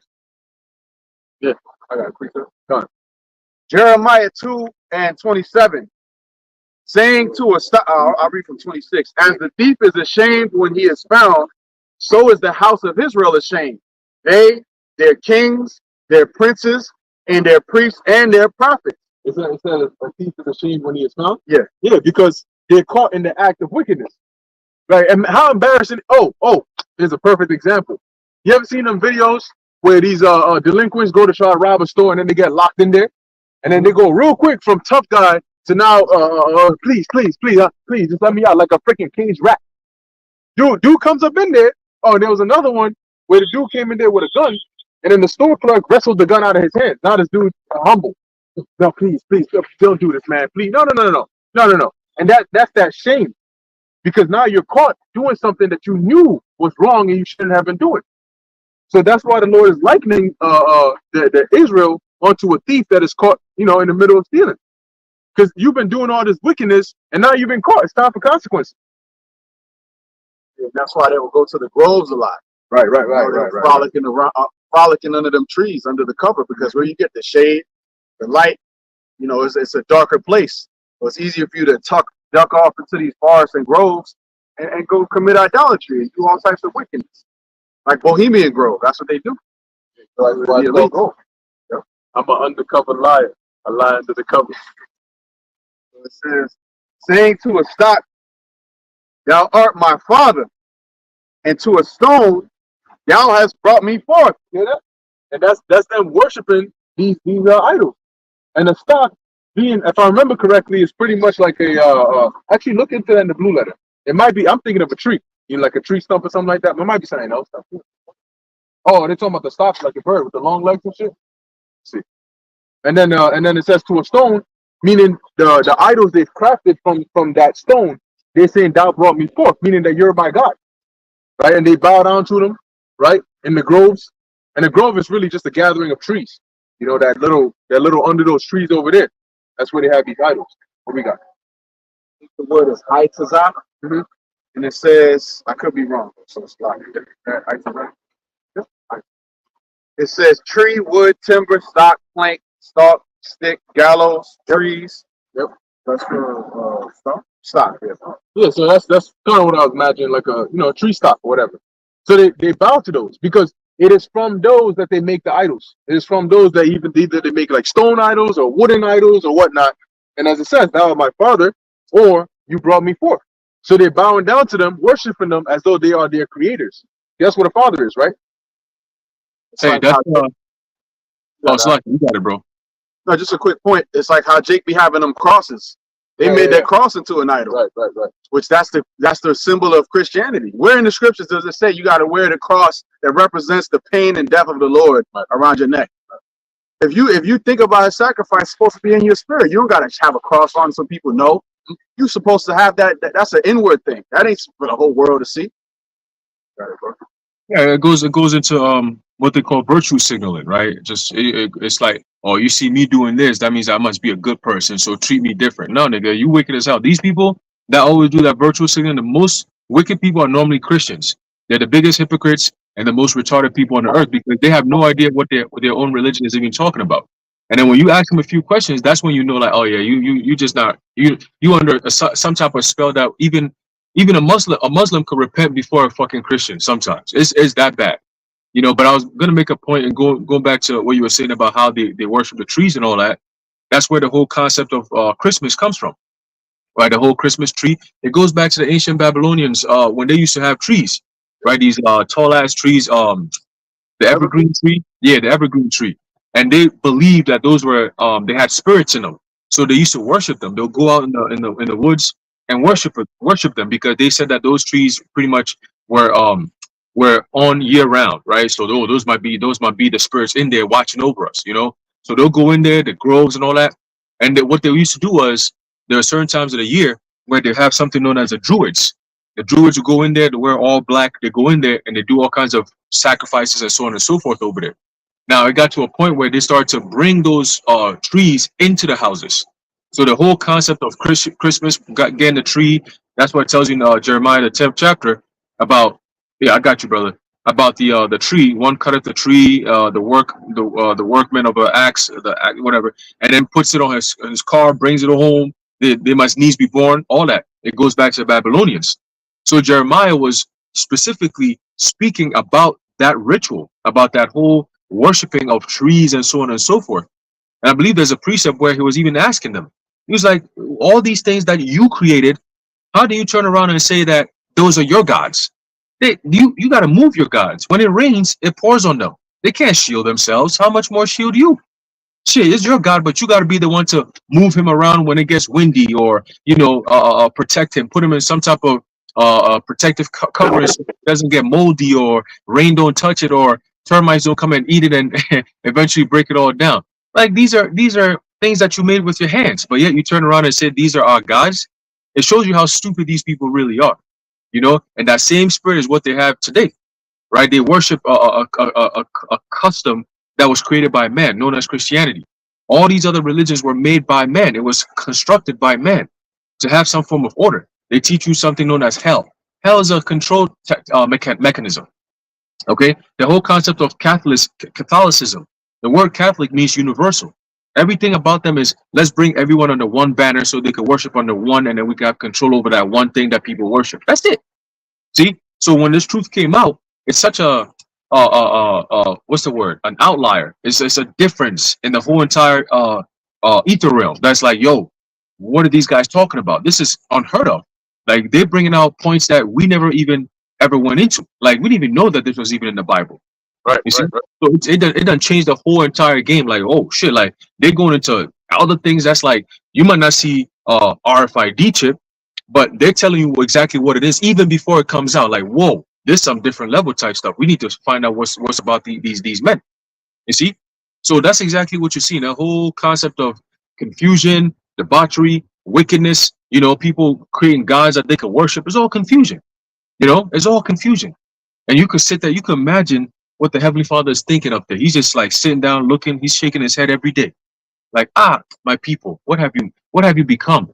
You see, what have you been? That's so sad thinking about it. Like, damn, Lord, like you made these people to be special unto you. You gave us the best of the best. We have the best land. We got the best customs. We have the top nationality on earth. The customs, the laws, everything. You see, our power is like his name is dreadful among the heathen. You know, he delivered us from the Egyptians. Look at all the good that he's done for us. And our people come in here and they do nothing but rebel against him, you know, on a daily basis. You know, some people create forms of rebellion. Look at the IUIC. They don't even reverence his name anymore. That's how bad it's gotten. They can come out and claim to be men of the Lord, but yet they're not even going to come in the name of the Lord. Like that's, oh, and the Lord is looking, he's looking at it. He's like, you know, and that's why he's going to destroy them. But he's pissed off.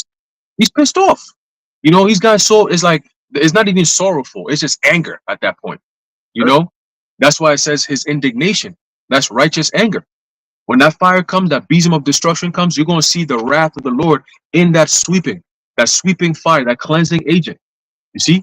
And yesterday I was outside, I was looking up in the heavens, and I'm like, damn, that's pretty far up there. You know, I see some chariots moving. I was just looking up and I was just thanking the Lord. And I was like, Lord, very soon, Lord willing, very soon, we're going to be up there looking at this place go down. I said, damn, like, we're going to be high up there looking at this place get torched. And that's coming in a few months, man. That's crazy to imagine. You see? But it's all coming. We pray Yahweh Shemiah shall protect us so we could see the destruction of the wicked that's over here and the wicked of our people. All right. They majority of them are the reasons why we're in this in the beginning. So when that judgment comes, may Yahweh Shemiah shall protect those that seek him. All right, sincerely seek him. Okay? But you got it, bro.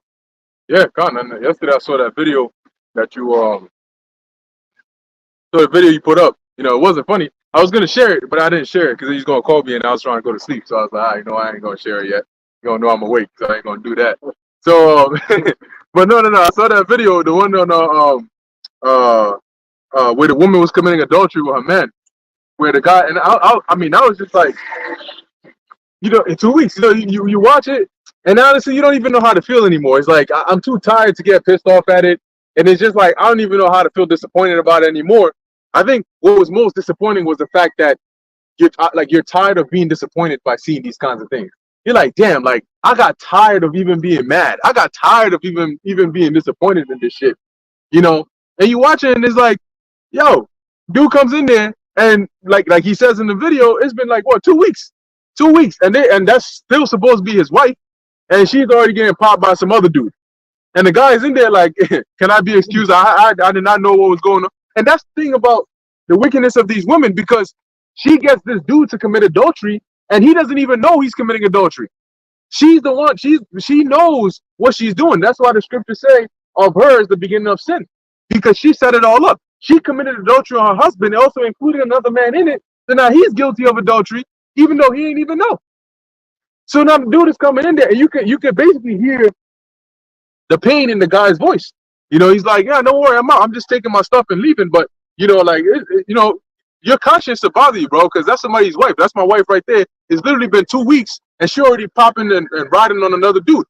Imagine walking in and seeing that another dude is naked on your couch, and your woman got just a t-shirt on. You know, because at that point it's like, damn, you're gone. You know, there's no, like, nothing you can do at this point is gonna undo that. That's the big problem here. So I'm just looking at it, I'm like, damn, man, like, imagine the pain that this guy is in, because he's like, yeah, like now that's why the Lord described it as the land being greatly polluted, because there's nothing you can do to cleanse that. It's done. So I'm now like, damn, no wonder. So if you see this and you get pissed off, imagine the Lord where he looks to his left and is there. He looks to his right and is there. He literally looks down and everywhere. This is one video that we happen to see, right?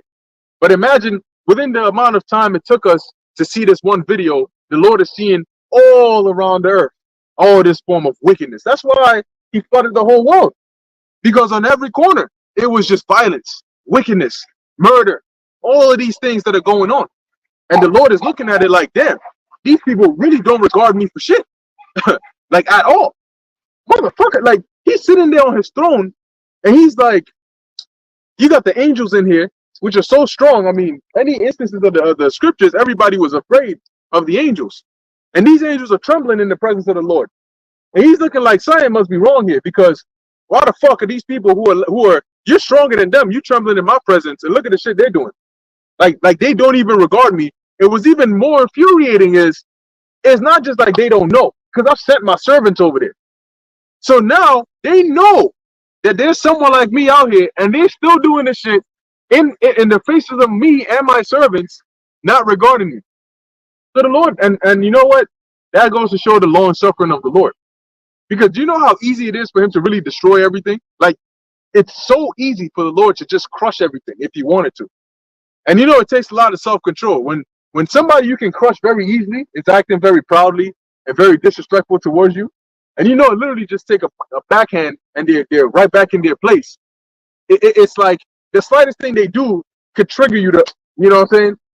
But imagine that level of disrespect, all that violence going on. But then you can imagine, right? The Lord thinks about, you know what? I have a time that I've dedicated for judging this place. So it's all right. I'm going to just wait till that time. And that's why when that time comes and the Lord unleashes the judgment, that's why the prophets were like, it's a time like never before. Habakkuk said, damn, Lord, did the trees, you know what I'm saying? Were you mad at the trees, the rivers, the waters, everything? And that's why the Lord says, I'm going to need to you know, I'm going to need to send them angels to guard the elect, you know, and get them up out of here, because that fire, you can just imagine how hot, how intense that fire of the Lord's jealousy is going to be when he unleashes it, because of all the shit that's going on over here that he's constantly having to behold. Anyway, I forgot what the word. Oh, Shalom had a point real quick, and then I got a precept. I was just gonna say, what you just said, I meditated on that, like I think about a month ago.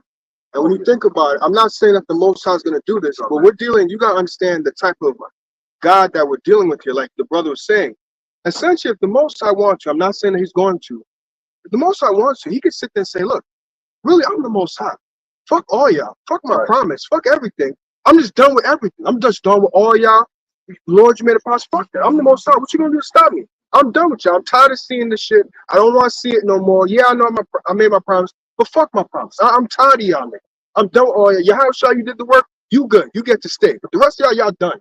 That's the type of God that we're really dealing with. I'm not saying that he's going to do that. He's not going to do it. He's not going to break his word. But you got to understand, that's the power that he has, that nobody can say anything and stop him. Really, if he wants to, it's like, Lord, your promises. Yeah, but what can you do if I want to go back to my promise? You can't stop me. There's nothing you can do.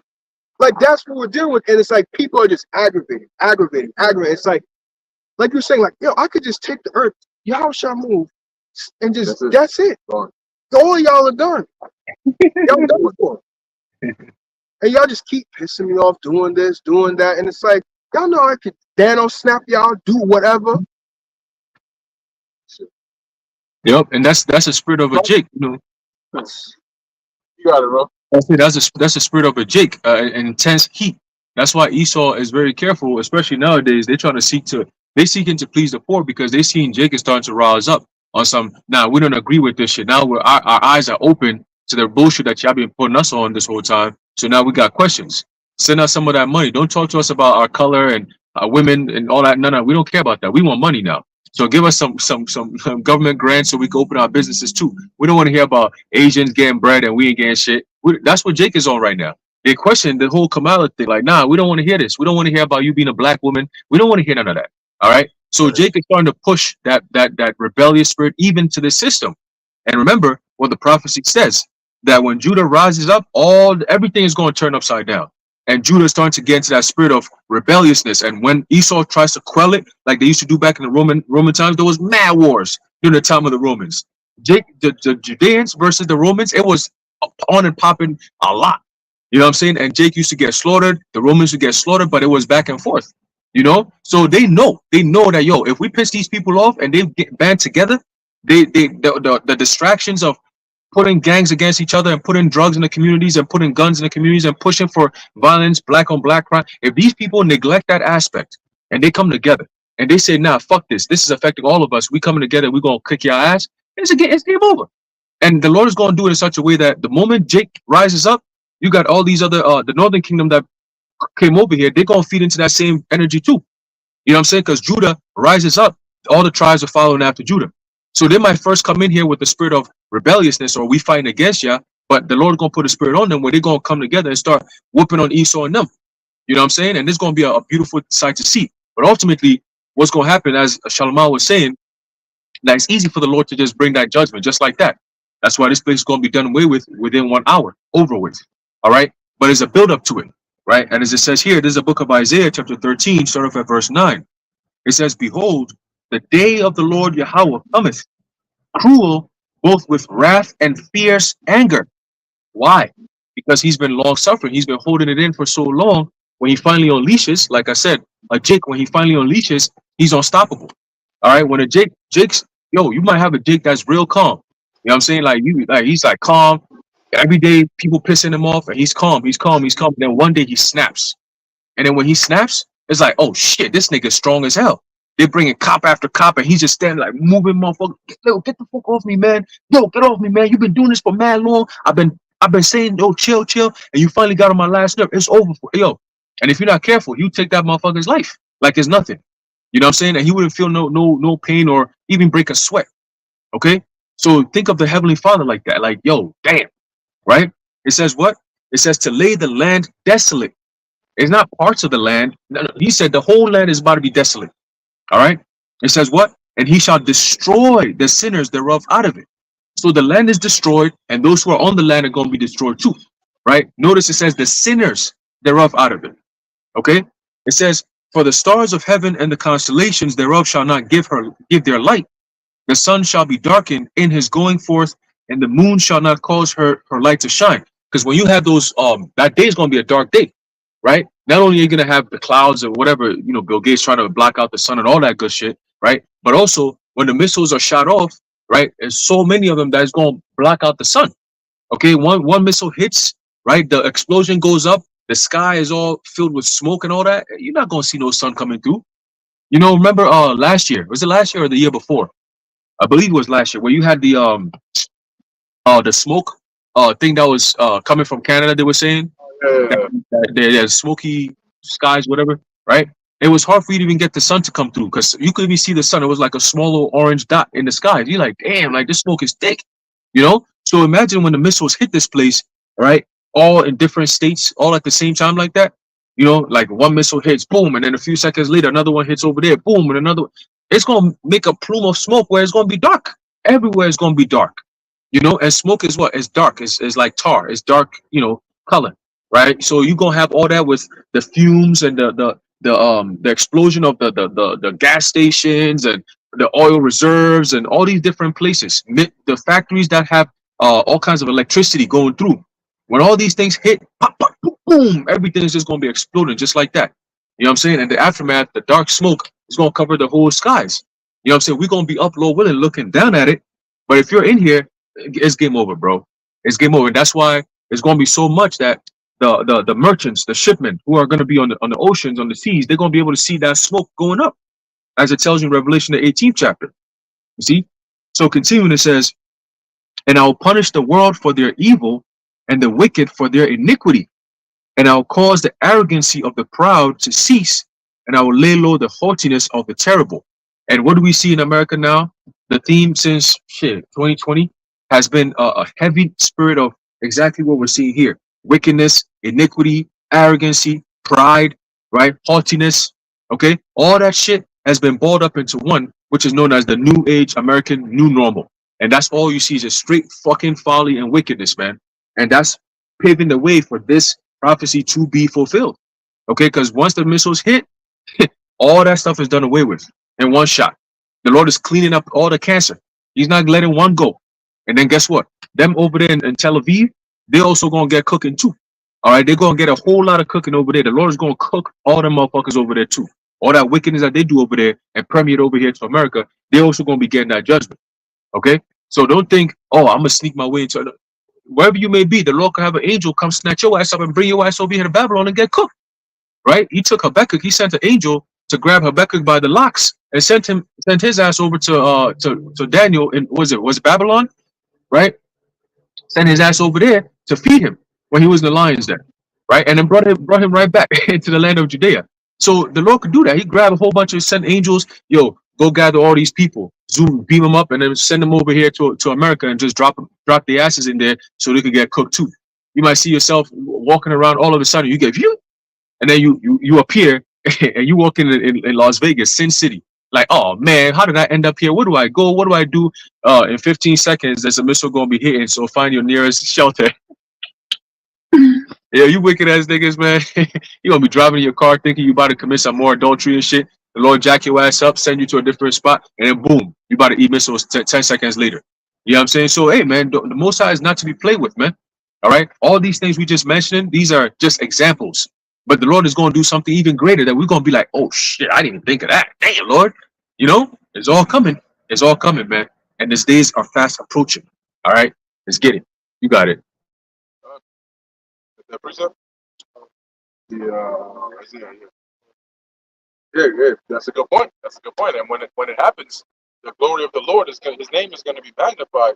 Because look, man, when you go back to the time of Egypt, the way the Lord got his glory wasn't through gift giving.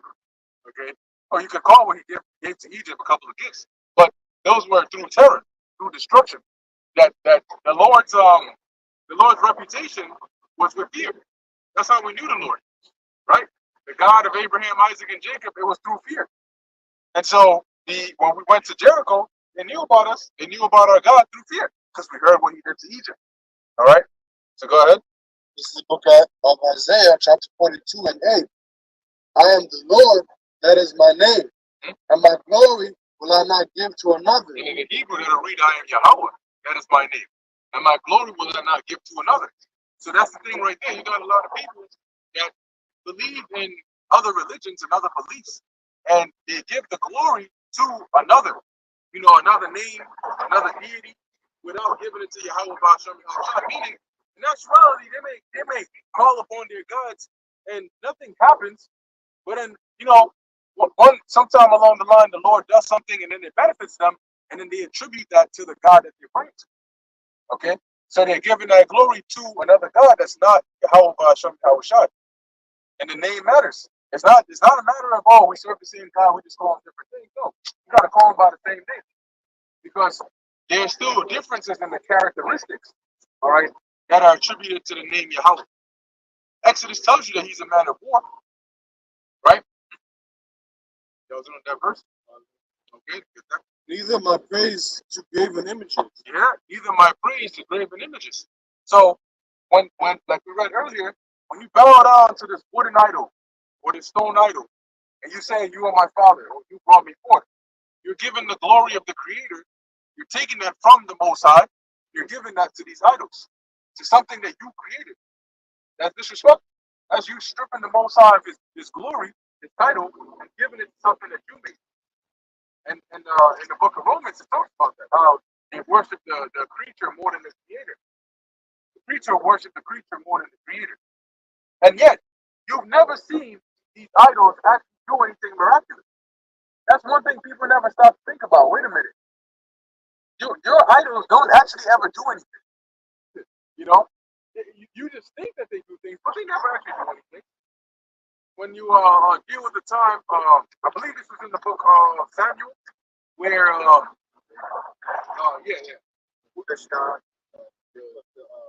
Something the Ark of the Covenant. and then this God they have to come and lift it back up. Why can't your God stand up on its own? And they came back then, It was on the floor. You know, I think it was like cut in half or something. It's like, how did that happen? Right. Then they started getting hit with the hemorrhoids and all of that, which are plagues by the Lord. And then eventually they realized, yeah, we got to get this out of here. We got to get this ark out of here because there's a force that's dealing with that. And what did? They got it up out of there. There was another Daniel with Bel the dragon. If Bel was so powerful, why didn't Bel stop him? Stop Daniel from killing? This is a god. Let it fight. Let it fight for itself. Let it protect itself. Why is it you guys got to come along and protect it? Right. Then they threw his ass in the lion's den for that.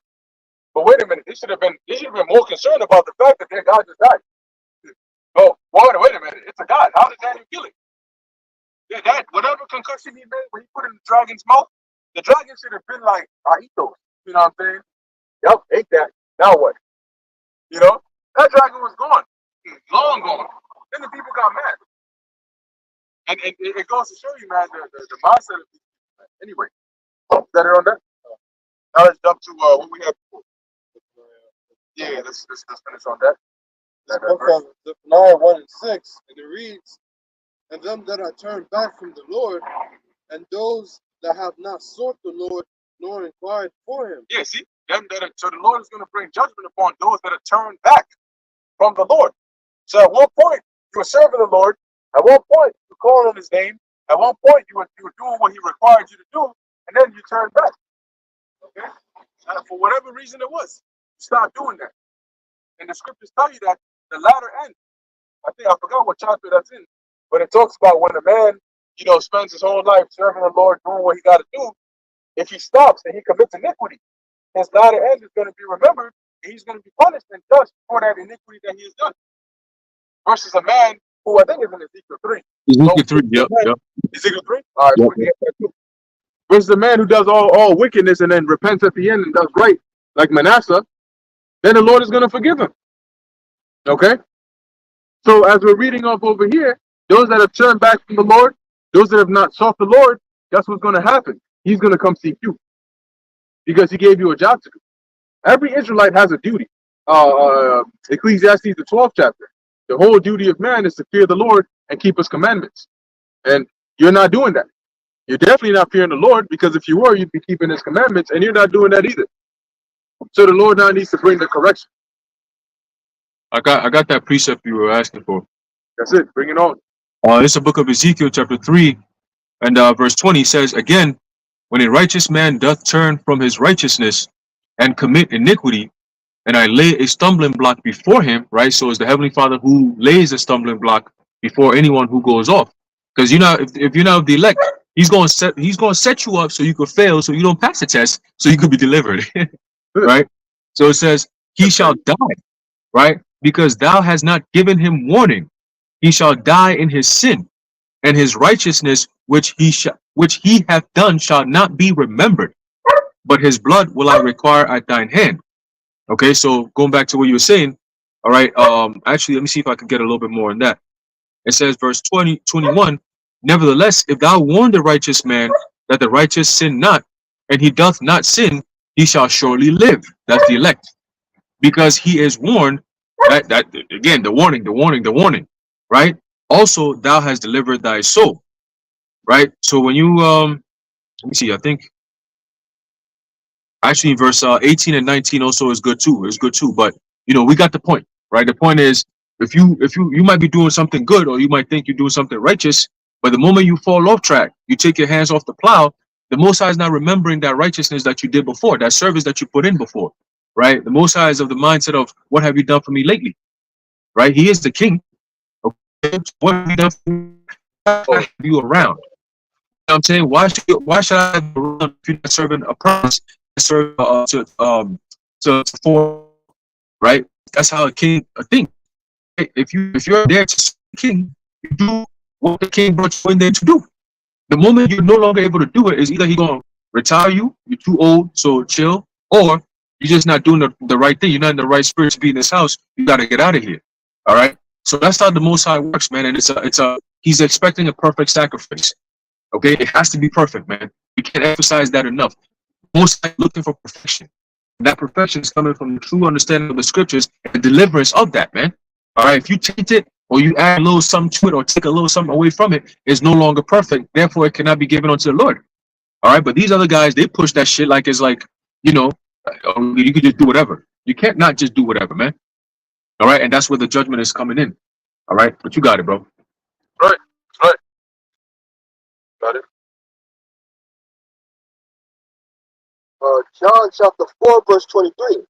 But the hour cometh, and now is, when the true worshipers shall worship the Father in spirit and in truth. Yeah, so when there has to be an emphasis or a distinction between the true worshipers and those that are not, that goes to tell us that you are going to have people that are going to be false worshipers of the Lord. And this is because you had the Samaritan woman at the well, and Yahushua was saying this to her. So he was letting it be known that, look, you got some that claim to serve and worship the Lord, but then you have the true worshipers of the Lord, right? The true Israelites that serve the Lord in sincerity and truth, the Israel of God. They're the ones that are going to serve the Lord in spirit and truth, not you. Because even if you wanted to, you can't do it the right way. There's more? Read them. But the hour cometh, and now is, when the true worshipers shall worship the Father in spirit and in truth. Hmm? For the Father seeketh such to worship him. You hear that? The Most High seeketh such to worship him. So you ain't going to come here, you know, I'm coming as I am. You know what I'm saying? I'm coming as I am. You won't take me as I am. And then that's the end of the story. No.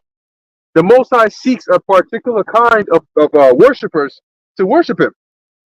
Whenever you see these different followings, religions, groups, their worshipers have a certain, you know, there's something that makes them different.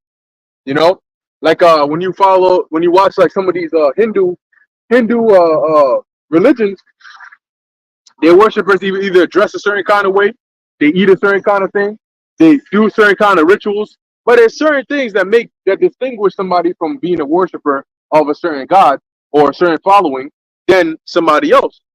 You see the Catholics, they go and do the mass thing.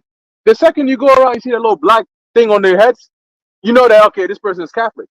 So there's a difference, right? Well, it's the same thing with the Lord. There's something that distinguishes the true worshipers that he seeks versus everybody else. So if you go and tell a Catholic on mass, hey, I'm a Catholic, and they look at you and they don't see that there, then they're going to ask you, why don't you have the thing? Did you not go?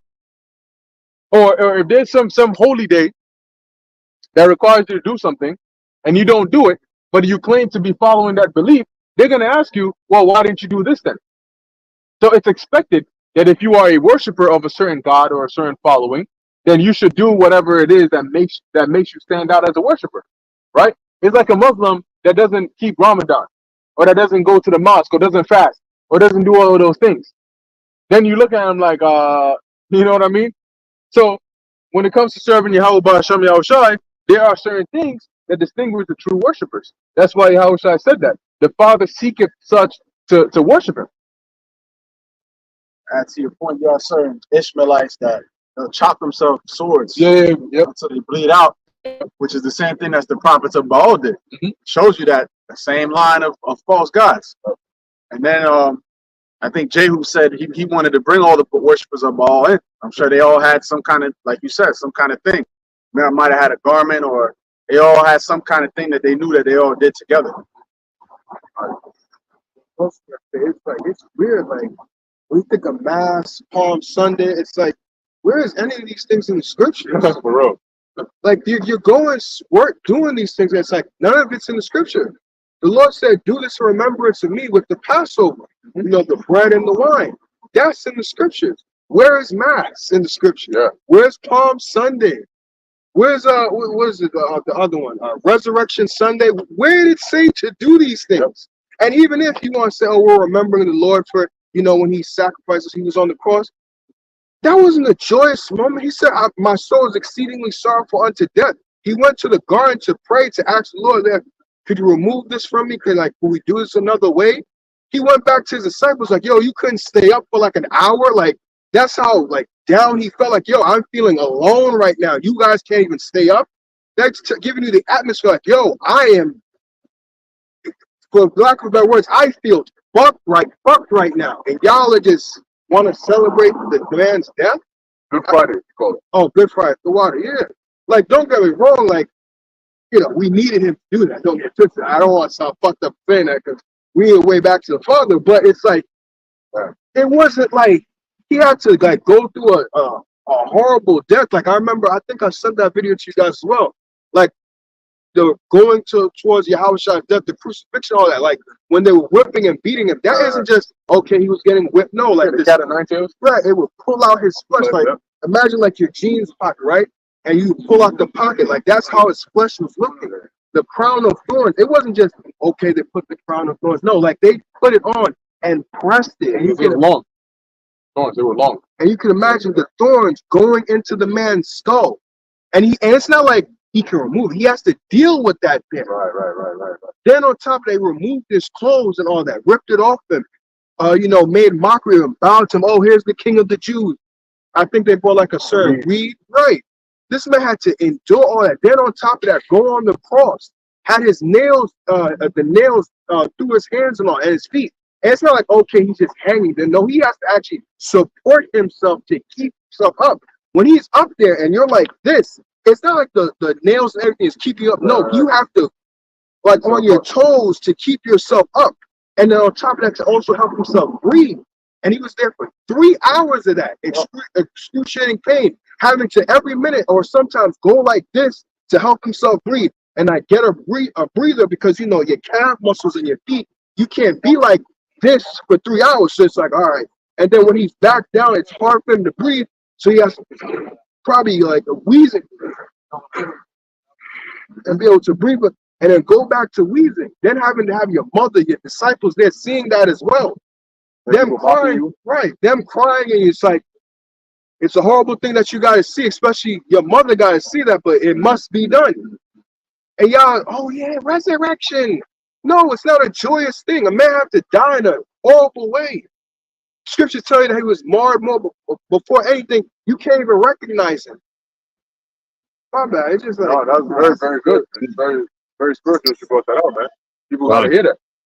Yep. Hey, real quick, and Shalom, I think you had mentioned this too about even watching Yahushua, right, having to bear his own cross, right? Now, in the ancient Roman Empire, at least when you're in the church, they teach you like, he was bearing the whole cross itself, but in the ancient Roman Empire, what they would do is wherever the man or whoever was going to be crucified, they already had the pole, the one cross standing there, the stick itself. So then you have to carry the crossbar, the one that goes across. So that's what Yahushua was carrying. Now they say that it's estimated that just that bar alone is made out of solid wood, and that shit was like it was 70 to 90 pounds, all right, of just a crossbar that you got to carry. Now, we work out and all that. 70 pounds, 90 pounds, that's not, an average person can't just go around lifting shit like that.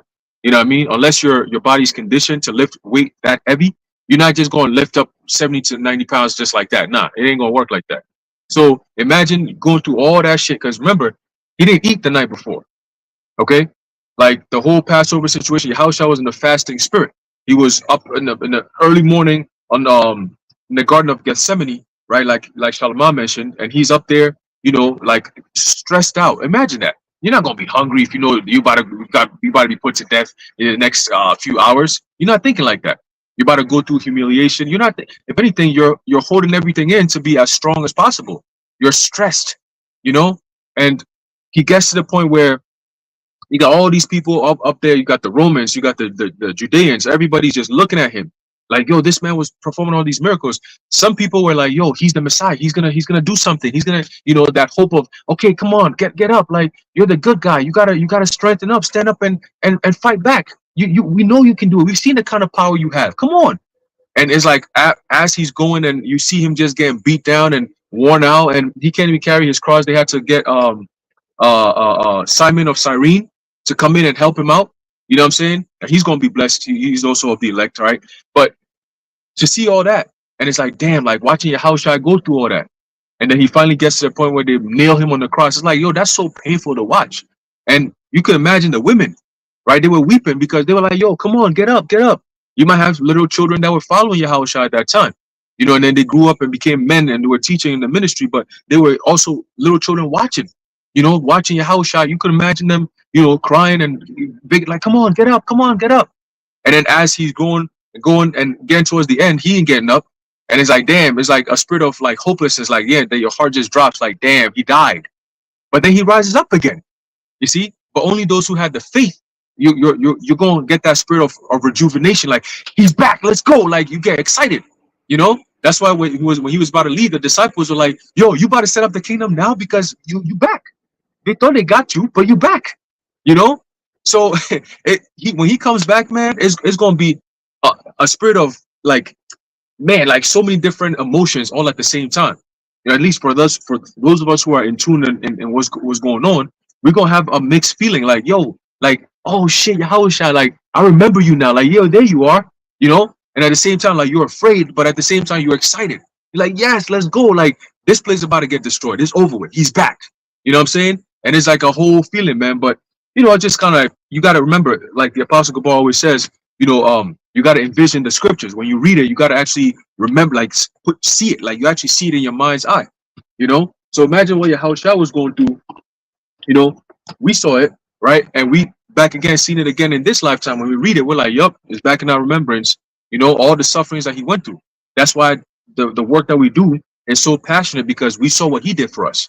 You know what I'm saying? And through him, like Shalma and Ashiar mentioned, that he had to go through it to bring us to the Father, right? But at the same time, it's like, damn, Lord, like, the water for that passion, that beautiful passion that you had, so we could make it. You know what I'm saying? So for that, we're gonna come out here, we're gonna do what we gotta do, you know? But you got it, bro. I just want to add that in there.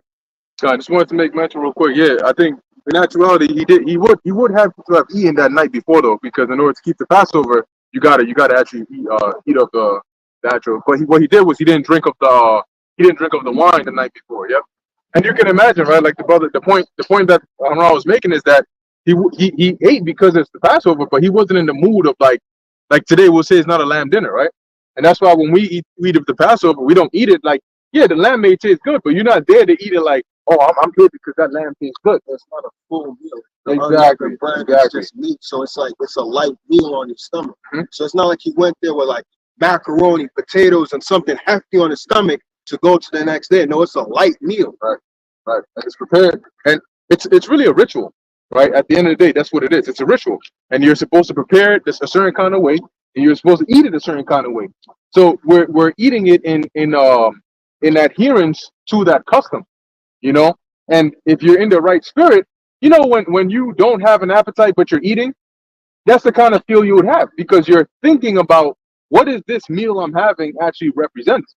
You know, what had to happen in order for me to, because yeah, we keep the Passover obviously from the time of Moses, but when Yahushua came, you know, we keep Yahushua's kind of Passover, so we keep him in remembrance as well. I think you have something, you're gonna say something, then you got something. So for 9:3-18, I will gather them that are sorrowful for the solemn assembly, who are of thee, to whom the reproach of it was a burden.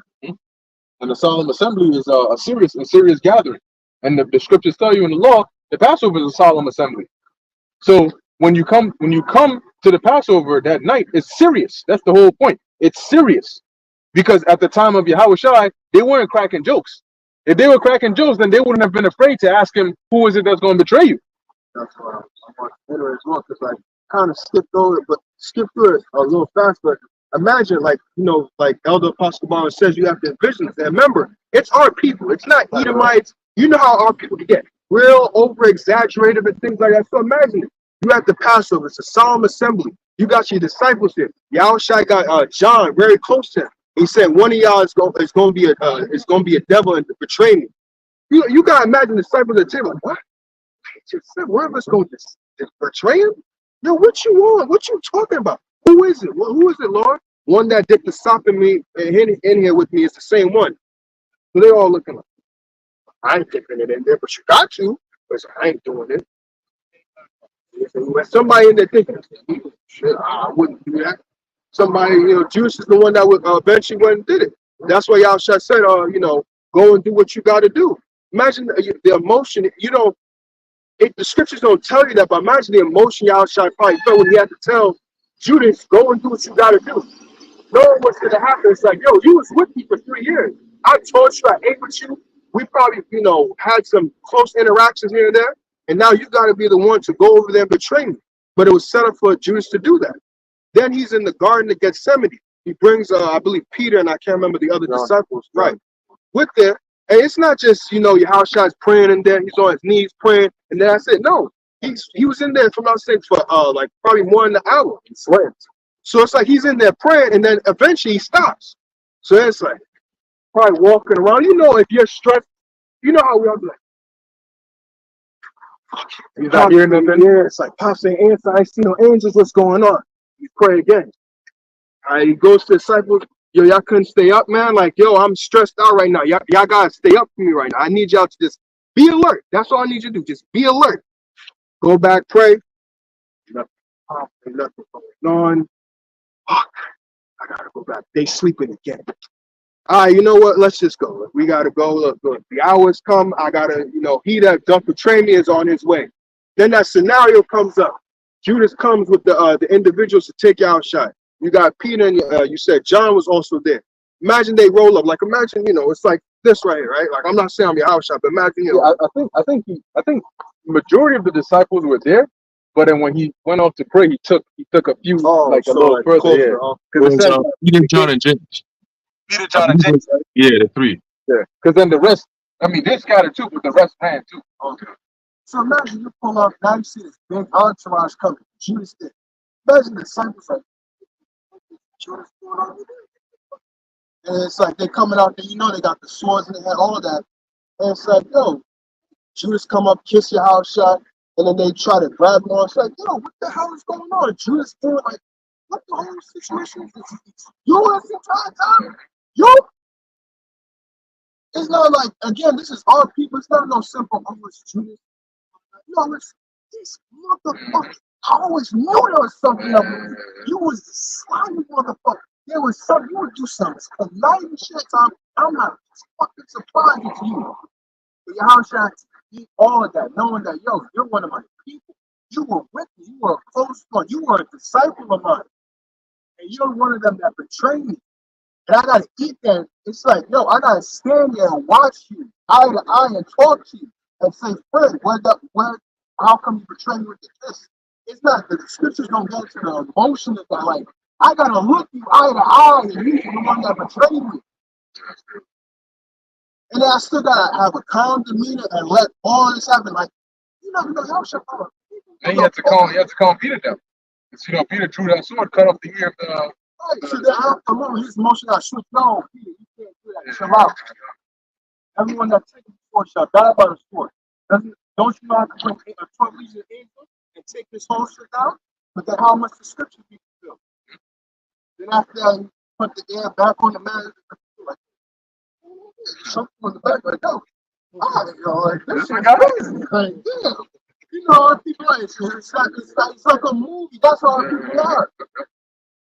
Then they eventually took him. He's there in the Sanhedrin, Then they accuse him. He just quiet, saying nothing.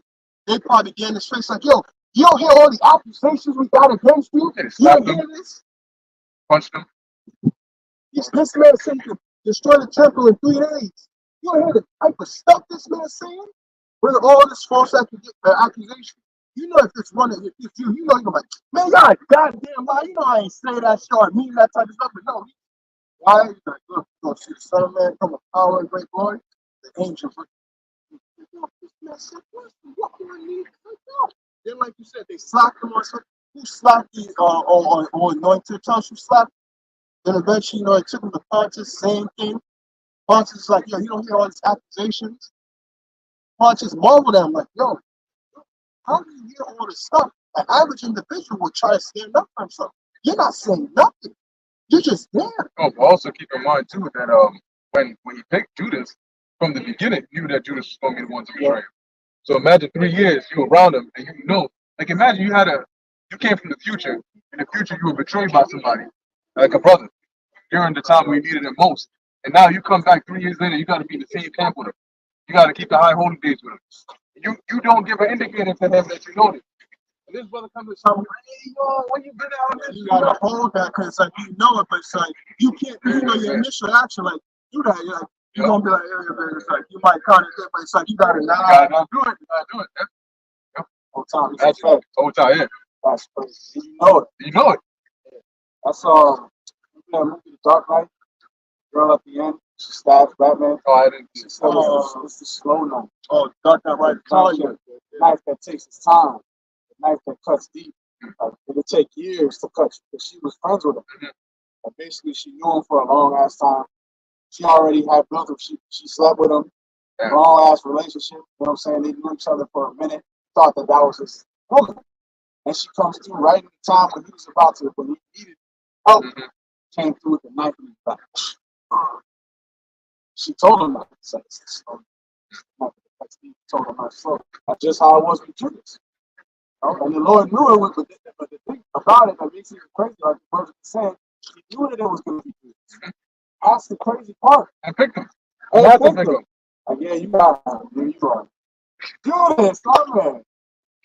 You know, and here it is. The whole time, you know, he's about to. And the disciples ain't even know. Like you mentioned, even up until like that's a good this visual that you gave, because even at the garden, remember that the disciples weren't fully aware as to what's actually happening here. Like you gotta really remember that. We know now, but they weren't aware. They thinking, why is every now and then you keep saying it's like that Son of Man must be crucified and must be raised up in 3 days. You know, they gonna come get me type shit. He's like, yo, what you saying? So when he says that go and do what you gotta do to Judas, I think in the book of John, it says that some of them thought that it had to do with the treasury, because Judas had to do with that. So they're thinking, oh, maybe he got to do some preparations or some shit. Come to find out the garden, they're like, what the fuck is Judas over there? Like you mentioned. And then it's like, oh, this nigga here. Because he kissed them, and then they were like, oh, that's him, go grab him. And then they ran.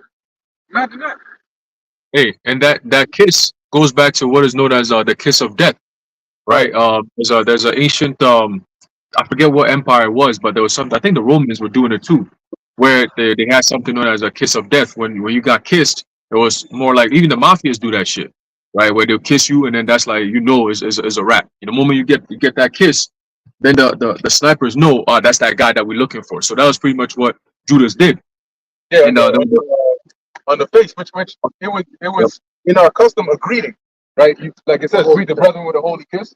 But like Aaron is saying, in this case, Judas had made a deal that would signify who it is that they're supposed to go and get. Beautiful. And there was the part where Yahushua got the crown of thorns put on his head. His garment was stripped, was torn apart. They were partnered and all that. What's the the cast lots. There you go. They were casting lots with it, mocking him and all that. Right? That goes back also to a Roman custom that the Roman soldiers used to do. It was called the King's Game. You can look it up. It's called the King's Game. And what they'll do is they'll take the prisoner or whoever the so-called criminal was, and then they'll dress him up like with a crown of thorns. They'll put the crown over your head, and then they'll strip your clothes and everything. So I'm like, damn, like that's what they did to Yahushua. It was literally him going through those times, the Roman times, the humiliation process that they'll do today. For example, if you were to go to court and then you're in chains, you have the orange jumpsuit and all that extra shit, they'll put you in prison, meanwhile you're innocent. And then they might put you on death row. They might be like, okay, you didn't take the MOTB, you're gonna get your head chopped off. And it's documented. 2,000 years later, they read it, they'll be like, damn, like, yo, so like they put him in chains, like, oh, okay, that's talking about handcuffs. Oh, they put him in the orange jumpsuit. Oh shit. Oh, they put you in jail. Like, wow, jail. What is that? Jail, shit like that. But back then, what they did, they'll act like they're praising the king and all that, and then they'll start laughing. So it was a mocking ritual that they did. So when I was reading that, and I found out about it, read another book going into something known as a King's Game, I was like, oh, these motherfuckers here. Like, so they actually did shit that was customs, and then they put Yahushua through it. You know what I mean? The whole, even the crucifixion, that was a Roman execution style, right? It wasn't of our custom, it was them. That's what they did. And Yahushua died by way of crucifixion. You know what I'm saying? So the whole process, everything, he could go into the Herod, and then you go to Pontius Pilate to be receiving your judgment. All these different things was what they used to do. Like how when they had Yahushua and then the two other criminals, Barabbas and the other one, and then they asked, who should we let go? Because it was a ritual that we got to let one person out. Who's it going to be this time? Yeah, you know what I'm saying? So the same things that was going on back then, there's similar things that's happening now. No new thing under the sun. So that means whatever they did to Yahushua, they're gonna try to do to the men who's come in the spirit of Yahushua, man. All right, and it's gonna be done in a modern day way, but still the same thing. You got it. Isaiah 53:10. Yet it pleased Yahweh to bruise him. He hath put him to grief. When thou shalt make his soul an offering for sin, he shall see his seed, he shall prolong his days, and the pleasure of Yahweh shall prosper in his hand. And that's a very heavy role that the Lord played. That was enough. There's a couple of things. Okay, so we probably gonna close on that. But yeah, that was a heavy role that Yahushua played, man, because for it to please the Lord, for him to go through what he went through, nobody else would have fulfilled that. You know, because nobody else could have came and been perfect like Yahushua. And then imagine that the reward for perfection is having to die that way. So, like, I just want to add as well. Nobody really mentioned even how the Heavenly Father thought it through. It's like, yeah, it says it does please the Lord to bruise him, but yeah, for the purpose of bringing back the children of Israel. Because I forgot I was watching I'm not sure the elder's name, but I know it's like GMS Boston on the streets. I think it was like a month ago. Alabama?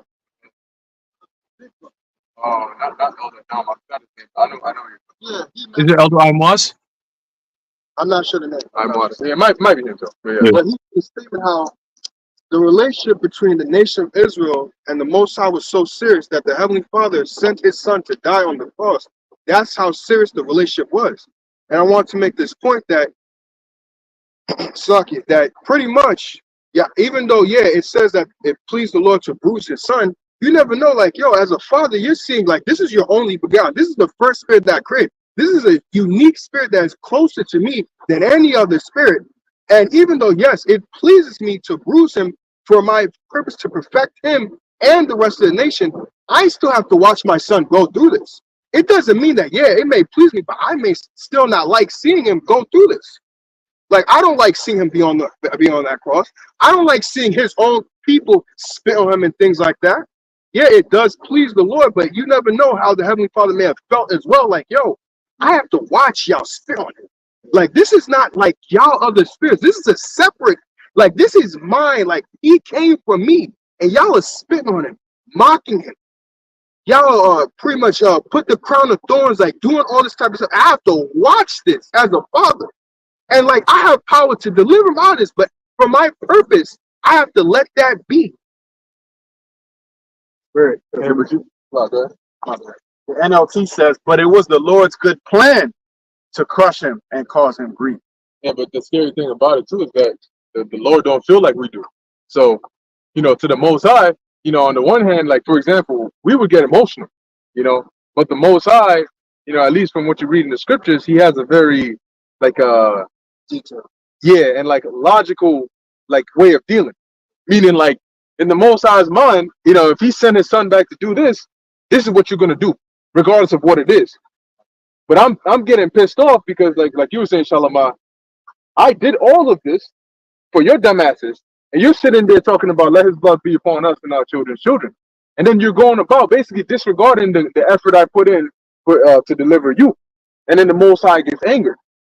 So that's the scary thing about it, right? Because, like, certain things to us is trivial to the Lord, like to the Most High himself, and it makes sense why he had to create Yahushua and put Yahushua through that. Because when you read in the book of Hebrews, it says because Yahushua went through those things, he can be a better mediator for us. Because some things you might pray to the Most High bitching about, and the Most High might just be like, why the hell is he bitching about that?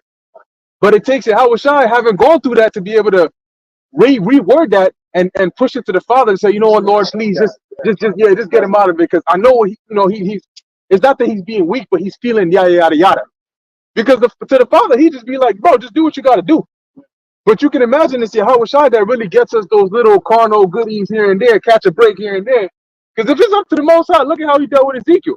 He said, no, kill us. Your wife is going to die. Don't mourn about it. That's it. That's a straight heat. That's it. So that's why you got to get Yahushua, because if I got to do, so you got people that say they want to deal straight with the Father. If you really look at the difference between the New Testament and the Old Testament, you can think of the Old Testament as like, dealing with the Father. The dude picked up sticks on the Sabbath, gone. Where did the Most High say? Kill him. But then the woman commits adultery, and Yahweh Shai says, forgive her. So now you see why you need Yahweh Shai. Because if you want to deal with the Lord, you're going to deal with them laws. And that's how the Lord dealt. He said, look, if I'm dealing with these people, I'm dealing with look, this is what I told you to do it. If you don't do it, you fucked up. But then now I got to put Yahweh Shai in there. So if I'm like, you ain't do it, you fucked up, then Yahweh Shai is going to say, oh, Lord, yes, I know. But, at the same time, remember, it's your servant. Remember, in the flesh, sometimes you go through this, that, and the third, then the Lord calms down. All right. You know what I'm saying? Because hey, Moses, the Lord's about to slay Moses for not circumcising his children. But wait a minute. Moses was the Lord's chosen. The Lord cursed Miriam and Aaron, really Miriam, for coming against Moses. He said, I talked to him face to face, unlike any other. And he was ready to slay him. So that's the fear of the Most High, is when it says he's not a respecter of persons, like the Lord is very direct, straight up, and unpredictable. He's like, all right, step aside, let me destroy them, and I'm gonna start again with you. So you notice that if Moses hadn't been there to intercede on our behalf, I don't know where it would be at. If Yahweh Shai wasn't created to intercede on our behalf, then again, maybe the world would have not been here by now. But the Father knows his own nature. That's why he created Yahweh Shai, to basically remind him to calm him down. You lucky I made these promises, because man, It's all part of the plan. that's it. There's a little more on that. God. And it perfectly ties into what you guys are saying. Isaiah 53:11 in the NLT. When he sees all that is accomplished by his anguish, he will be satisfied. So I think the pleasure aspect of it is also the Lord is looking, the Most High is looking, well, this is going to bring immortality back to my son, bring him back into a good estate, and also my people. So yeah, obviously nobody wants to see their son go through that. But at the same time, the Most High is his thoughts are not our thoughts. So, it's like how you deal with your woman. You're so logical that she's like, what, do you have no feelings or something? And at the end of the day, you're looking at it, well, you're too emotional. I'm looking at things, I'm matter of fact about this. This is all matter of fact to me. This is what happens, A, B leads to C. So this is what has to happen. No, but it's too hard. Is there a way to do it? So what the fuck are you complaining about? Right. Then somebody, hey brother, but she's a woman, so do half today, do half tomorrow. How's that? That's essentially the Most High. That intercessor coming to ease it up. Yeah. It's the lawyer, like, listen, bro. Like the lawyer, imagine the judge. Like the judge could like get him out of here. But now it's like, yo, maybe we could put him on probation or something. Maybe do some community service. Ease it up. If you just do that, it's gonna be like, He's a servant. He is a servant. Remember what he's done for you. Lord about to wipe your ass quick, man. That's why we praise Yahweh by Hashem Yahweh Shai, man. Because the Most High, knowing how he is, he made Yahweh Shai for us to have a way back to him and to have that in between. The filter. Because if not, you OT only niggas are so damn stupid. I've seen a bitch on social media, she's talking about she's only dealing with Yahweh. And she made a post about her favorite sex position. You think the Father dealing with that? Yahweh Shai definitely ain't dealing with that. But you think the Father dealing with that? He's gonna send them jail niggas to come. That's what she likes. She might die by that sexual position. She's talking about I'm servant of Yahweh. No? well, she actually said name. Yeah, she's the name and everything. Yahweh. She's talking about the Most High. No, she's one of them Hebrew-esque. Those are, you gotta run. Bro, run. Stay far away from them. They're so prideful, man. You got it, bro. They got the Athaliah spirit. He blessed.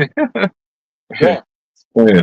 There's a quick precept going back to Yahweh Shai, right? The importance of Yahweh Shai, what he did for us and what he means to the nation of Israel, really starting with the elect, right? Because remember, it ain't the Most High himself who's going to come save us. It's Yahweh Shai who's going to deliver us from the thermonuclear destruction that comes. See? There's a book of 1 Timothy chapter 2, verse 5. It says, for there is one power and one mediator between the power and men, the man Yahweh Shai Hamashiach. Okay, so Yahweh Shai is that perfect that in between us and the Heavenly Father, like you brothers were saying, like the bridge the person that bridges the gap between us and the Heavenly Father. Okay, because he lived as a man, so he's able to mediate on our behalf when we go through shit. Like Lord, like brothers were saying, Most High about to kick your ass, and then Yahushua, Yahushua jump in right before the hell, like the Most High could start jacking you up, and then you pray to Yahushua, Yahweh Bashim Yahushua, and he's like, Lord, Lord, Lord, I know what but this is what he means to this ministry. I mean, if you want to jack him up, just don't make it too intense where he can't deliver the goods, because we still need him. He's a vessel, right? Maybe hit him up a little bit so he could straighten out. But let me take care of it. You see, and then Yahushua jumps in, and the next thing you know, everything is back smooth again. But you just got to go through the shit that you started off from the beginning. You know what I'm saying? So sometimes the Lord will do that, but remember, Yahushua is that mediator. When we pray to the Heavenly Father, we pray through Yahushua. We have to go through someone, right? You don't get to the boss, the owner of the company directly. You go through your managers, and then they go up the chain. So Yahushua is that one who the angels send it up to him, and then he filters it and then delivers it to the Heavenly Father. Because what we say to the Heavenly Father is straight folly. So Yahushua cleans it up a little bit before it goes to the Heavenly Father. So that way we don't get the opposite of what we asked for. You got it, bro. Yeah, I was gonna say, hopefully I'm not going on sense, but it makes sense why Yahushua said, I can't remember where, but it's probably in the book of John where he says the Father had left no judgment into pretty much the Father had left the judgment into the Son's hands. And it makes sense because if you leave it in the Father's hands, you're done. But the Son, and that's why Yahushua pushed so much mercy, because I'm pretty much the mercy that y'all need. So it's like, listen, that's why he put it in my hand, because it's like in his hands, y'all are all done.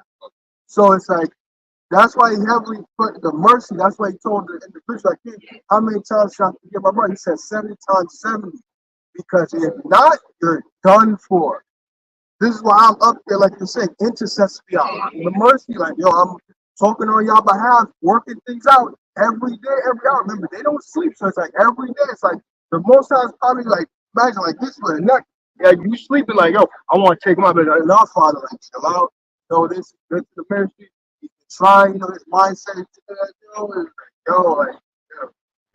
God damn, this is shit.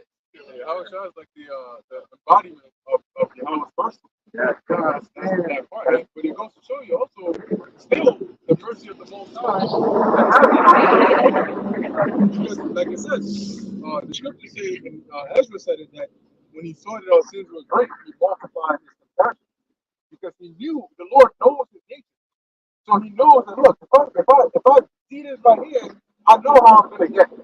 So you know what? Let me already prepare myself. Because I know these things going to drive me overboard. I might just fall the earth again, So, but that shows you, right? You want to talk about real self-control. That's the Most High, man. And it had to be dramatic. Yeah. It had to be dramatic. Because when Yahushua did his sacrifice himself like that, that caused us to be like, man, he actually died for us. Wow, okay, so now he's going to be the one to guide us to everything that the Father wants. Even when Yahushua was teaching the law, he would give some deeper understanding on certain parts. I forget which one it was. Oh, he said that, to look upon another woman with lust is adultery. But he's like, listen, this is what the Father wants. Yeah, the law says this, but let me give you the deeper understanding on what the Father really expects out of you. And yeah, establish the law, but this is the deeper aspect of this is what I'm telling you directly what the Father wants. Straight up. So this is why we follow Yahushua. You're a goddamn fool if you don't follow Yahushua. Or if you think that you're going to go directly. Even in the OT, you had to go through the high priest, man. It was always an intercessor. You had to go through the prophet. Who the hell you think you are going to the Father directly? Even his prophets didn't do that. Some of them did. Even us. We didn't even go to Yahushua directly. Guess what? We had to learn through men. Yahushua set up men. Hey, Yahushua came to our bedroom one day and woke us up out of bed. Hey, brother, here, my servant, I'm going to teach you. That's that new Revelation 3:20 breakdown. Yeah, Revelation, the book of Revelation, part 2. No, the Lord set up men. And that's another part of his mercy. On top of Yahushua, now he has men set up. All right, now I'm going to have my shepherds to even further break things down for you. So what else more do you need? The Lord gave us an abundant amount of mercy, man. So if you don't take advantage of it now, then hey, the death that's coming, you deserve it. Straight up. But imagine, right? If Yahushua was Yahweh's mercy, Yahushua was how esteemed he was. he was the Lord's mercy. And imagine the Most High. You know, because he got people like, as you mentioned, got that other layer of mercy, right? Where y'all try to set up shepherds like if he does. Because if he was here, people would hate him. But you know, some side, people would hate him. They'd be like, nah, he's too rough. But he's the one that's supposed to be merciful. So really, y'all gotta toughen up.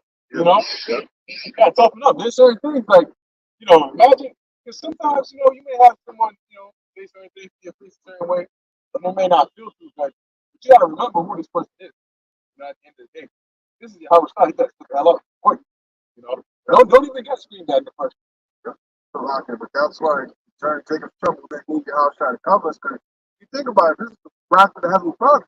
And if it was left to him, it's like, yo, I don't give a shit. Get through it. I don't care. But the outside gonna be that covering we need. Like all right, God, the way he's coming down with this wrath. Damn, can you imagine that day when the Lord said, the Lord just that, because nobody knows, right? And the Most High is like, all right, boom, it's time. Everybody's gonna be, angels gonna be scrambling quick. You know what I'm saying? Find the Father. He's like, cover him now. The Father got up. He said, stop, cover his ass now, bro. Chaotic, bro. It's gonna be a chaotic. Withdraw him. You don't have the agent. They have the proof. Set him. He was gonna be in your bed, you gonna just tell him put something. What the fuck just happened? It's like, yo, it's that time. You gotta be quiet now. If you knew what was coming, yo. But that's how it's gonna be. Because remember, they see what goes on in this world before us. So when the Father gives, he does that tap. All right, it's not like he's just gonna start sending up death angels. You know? What was that video?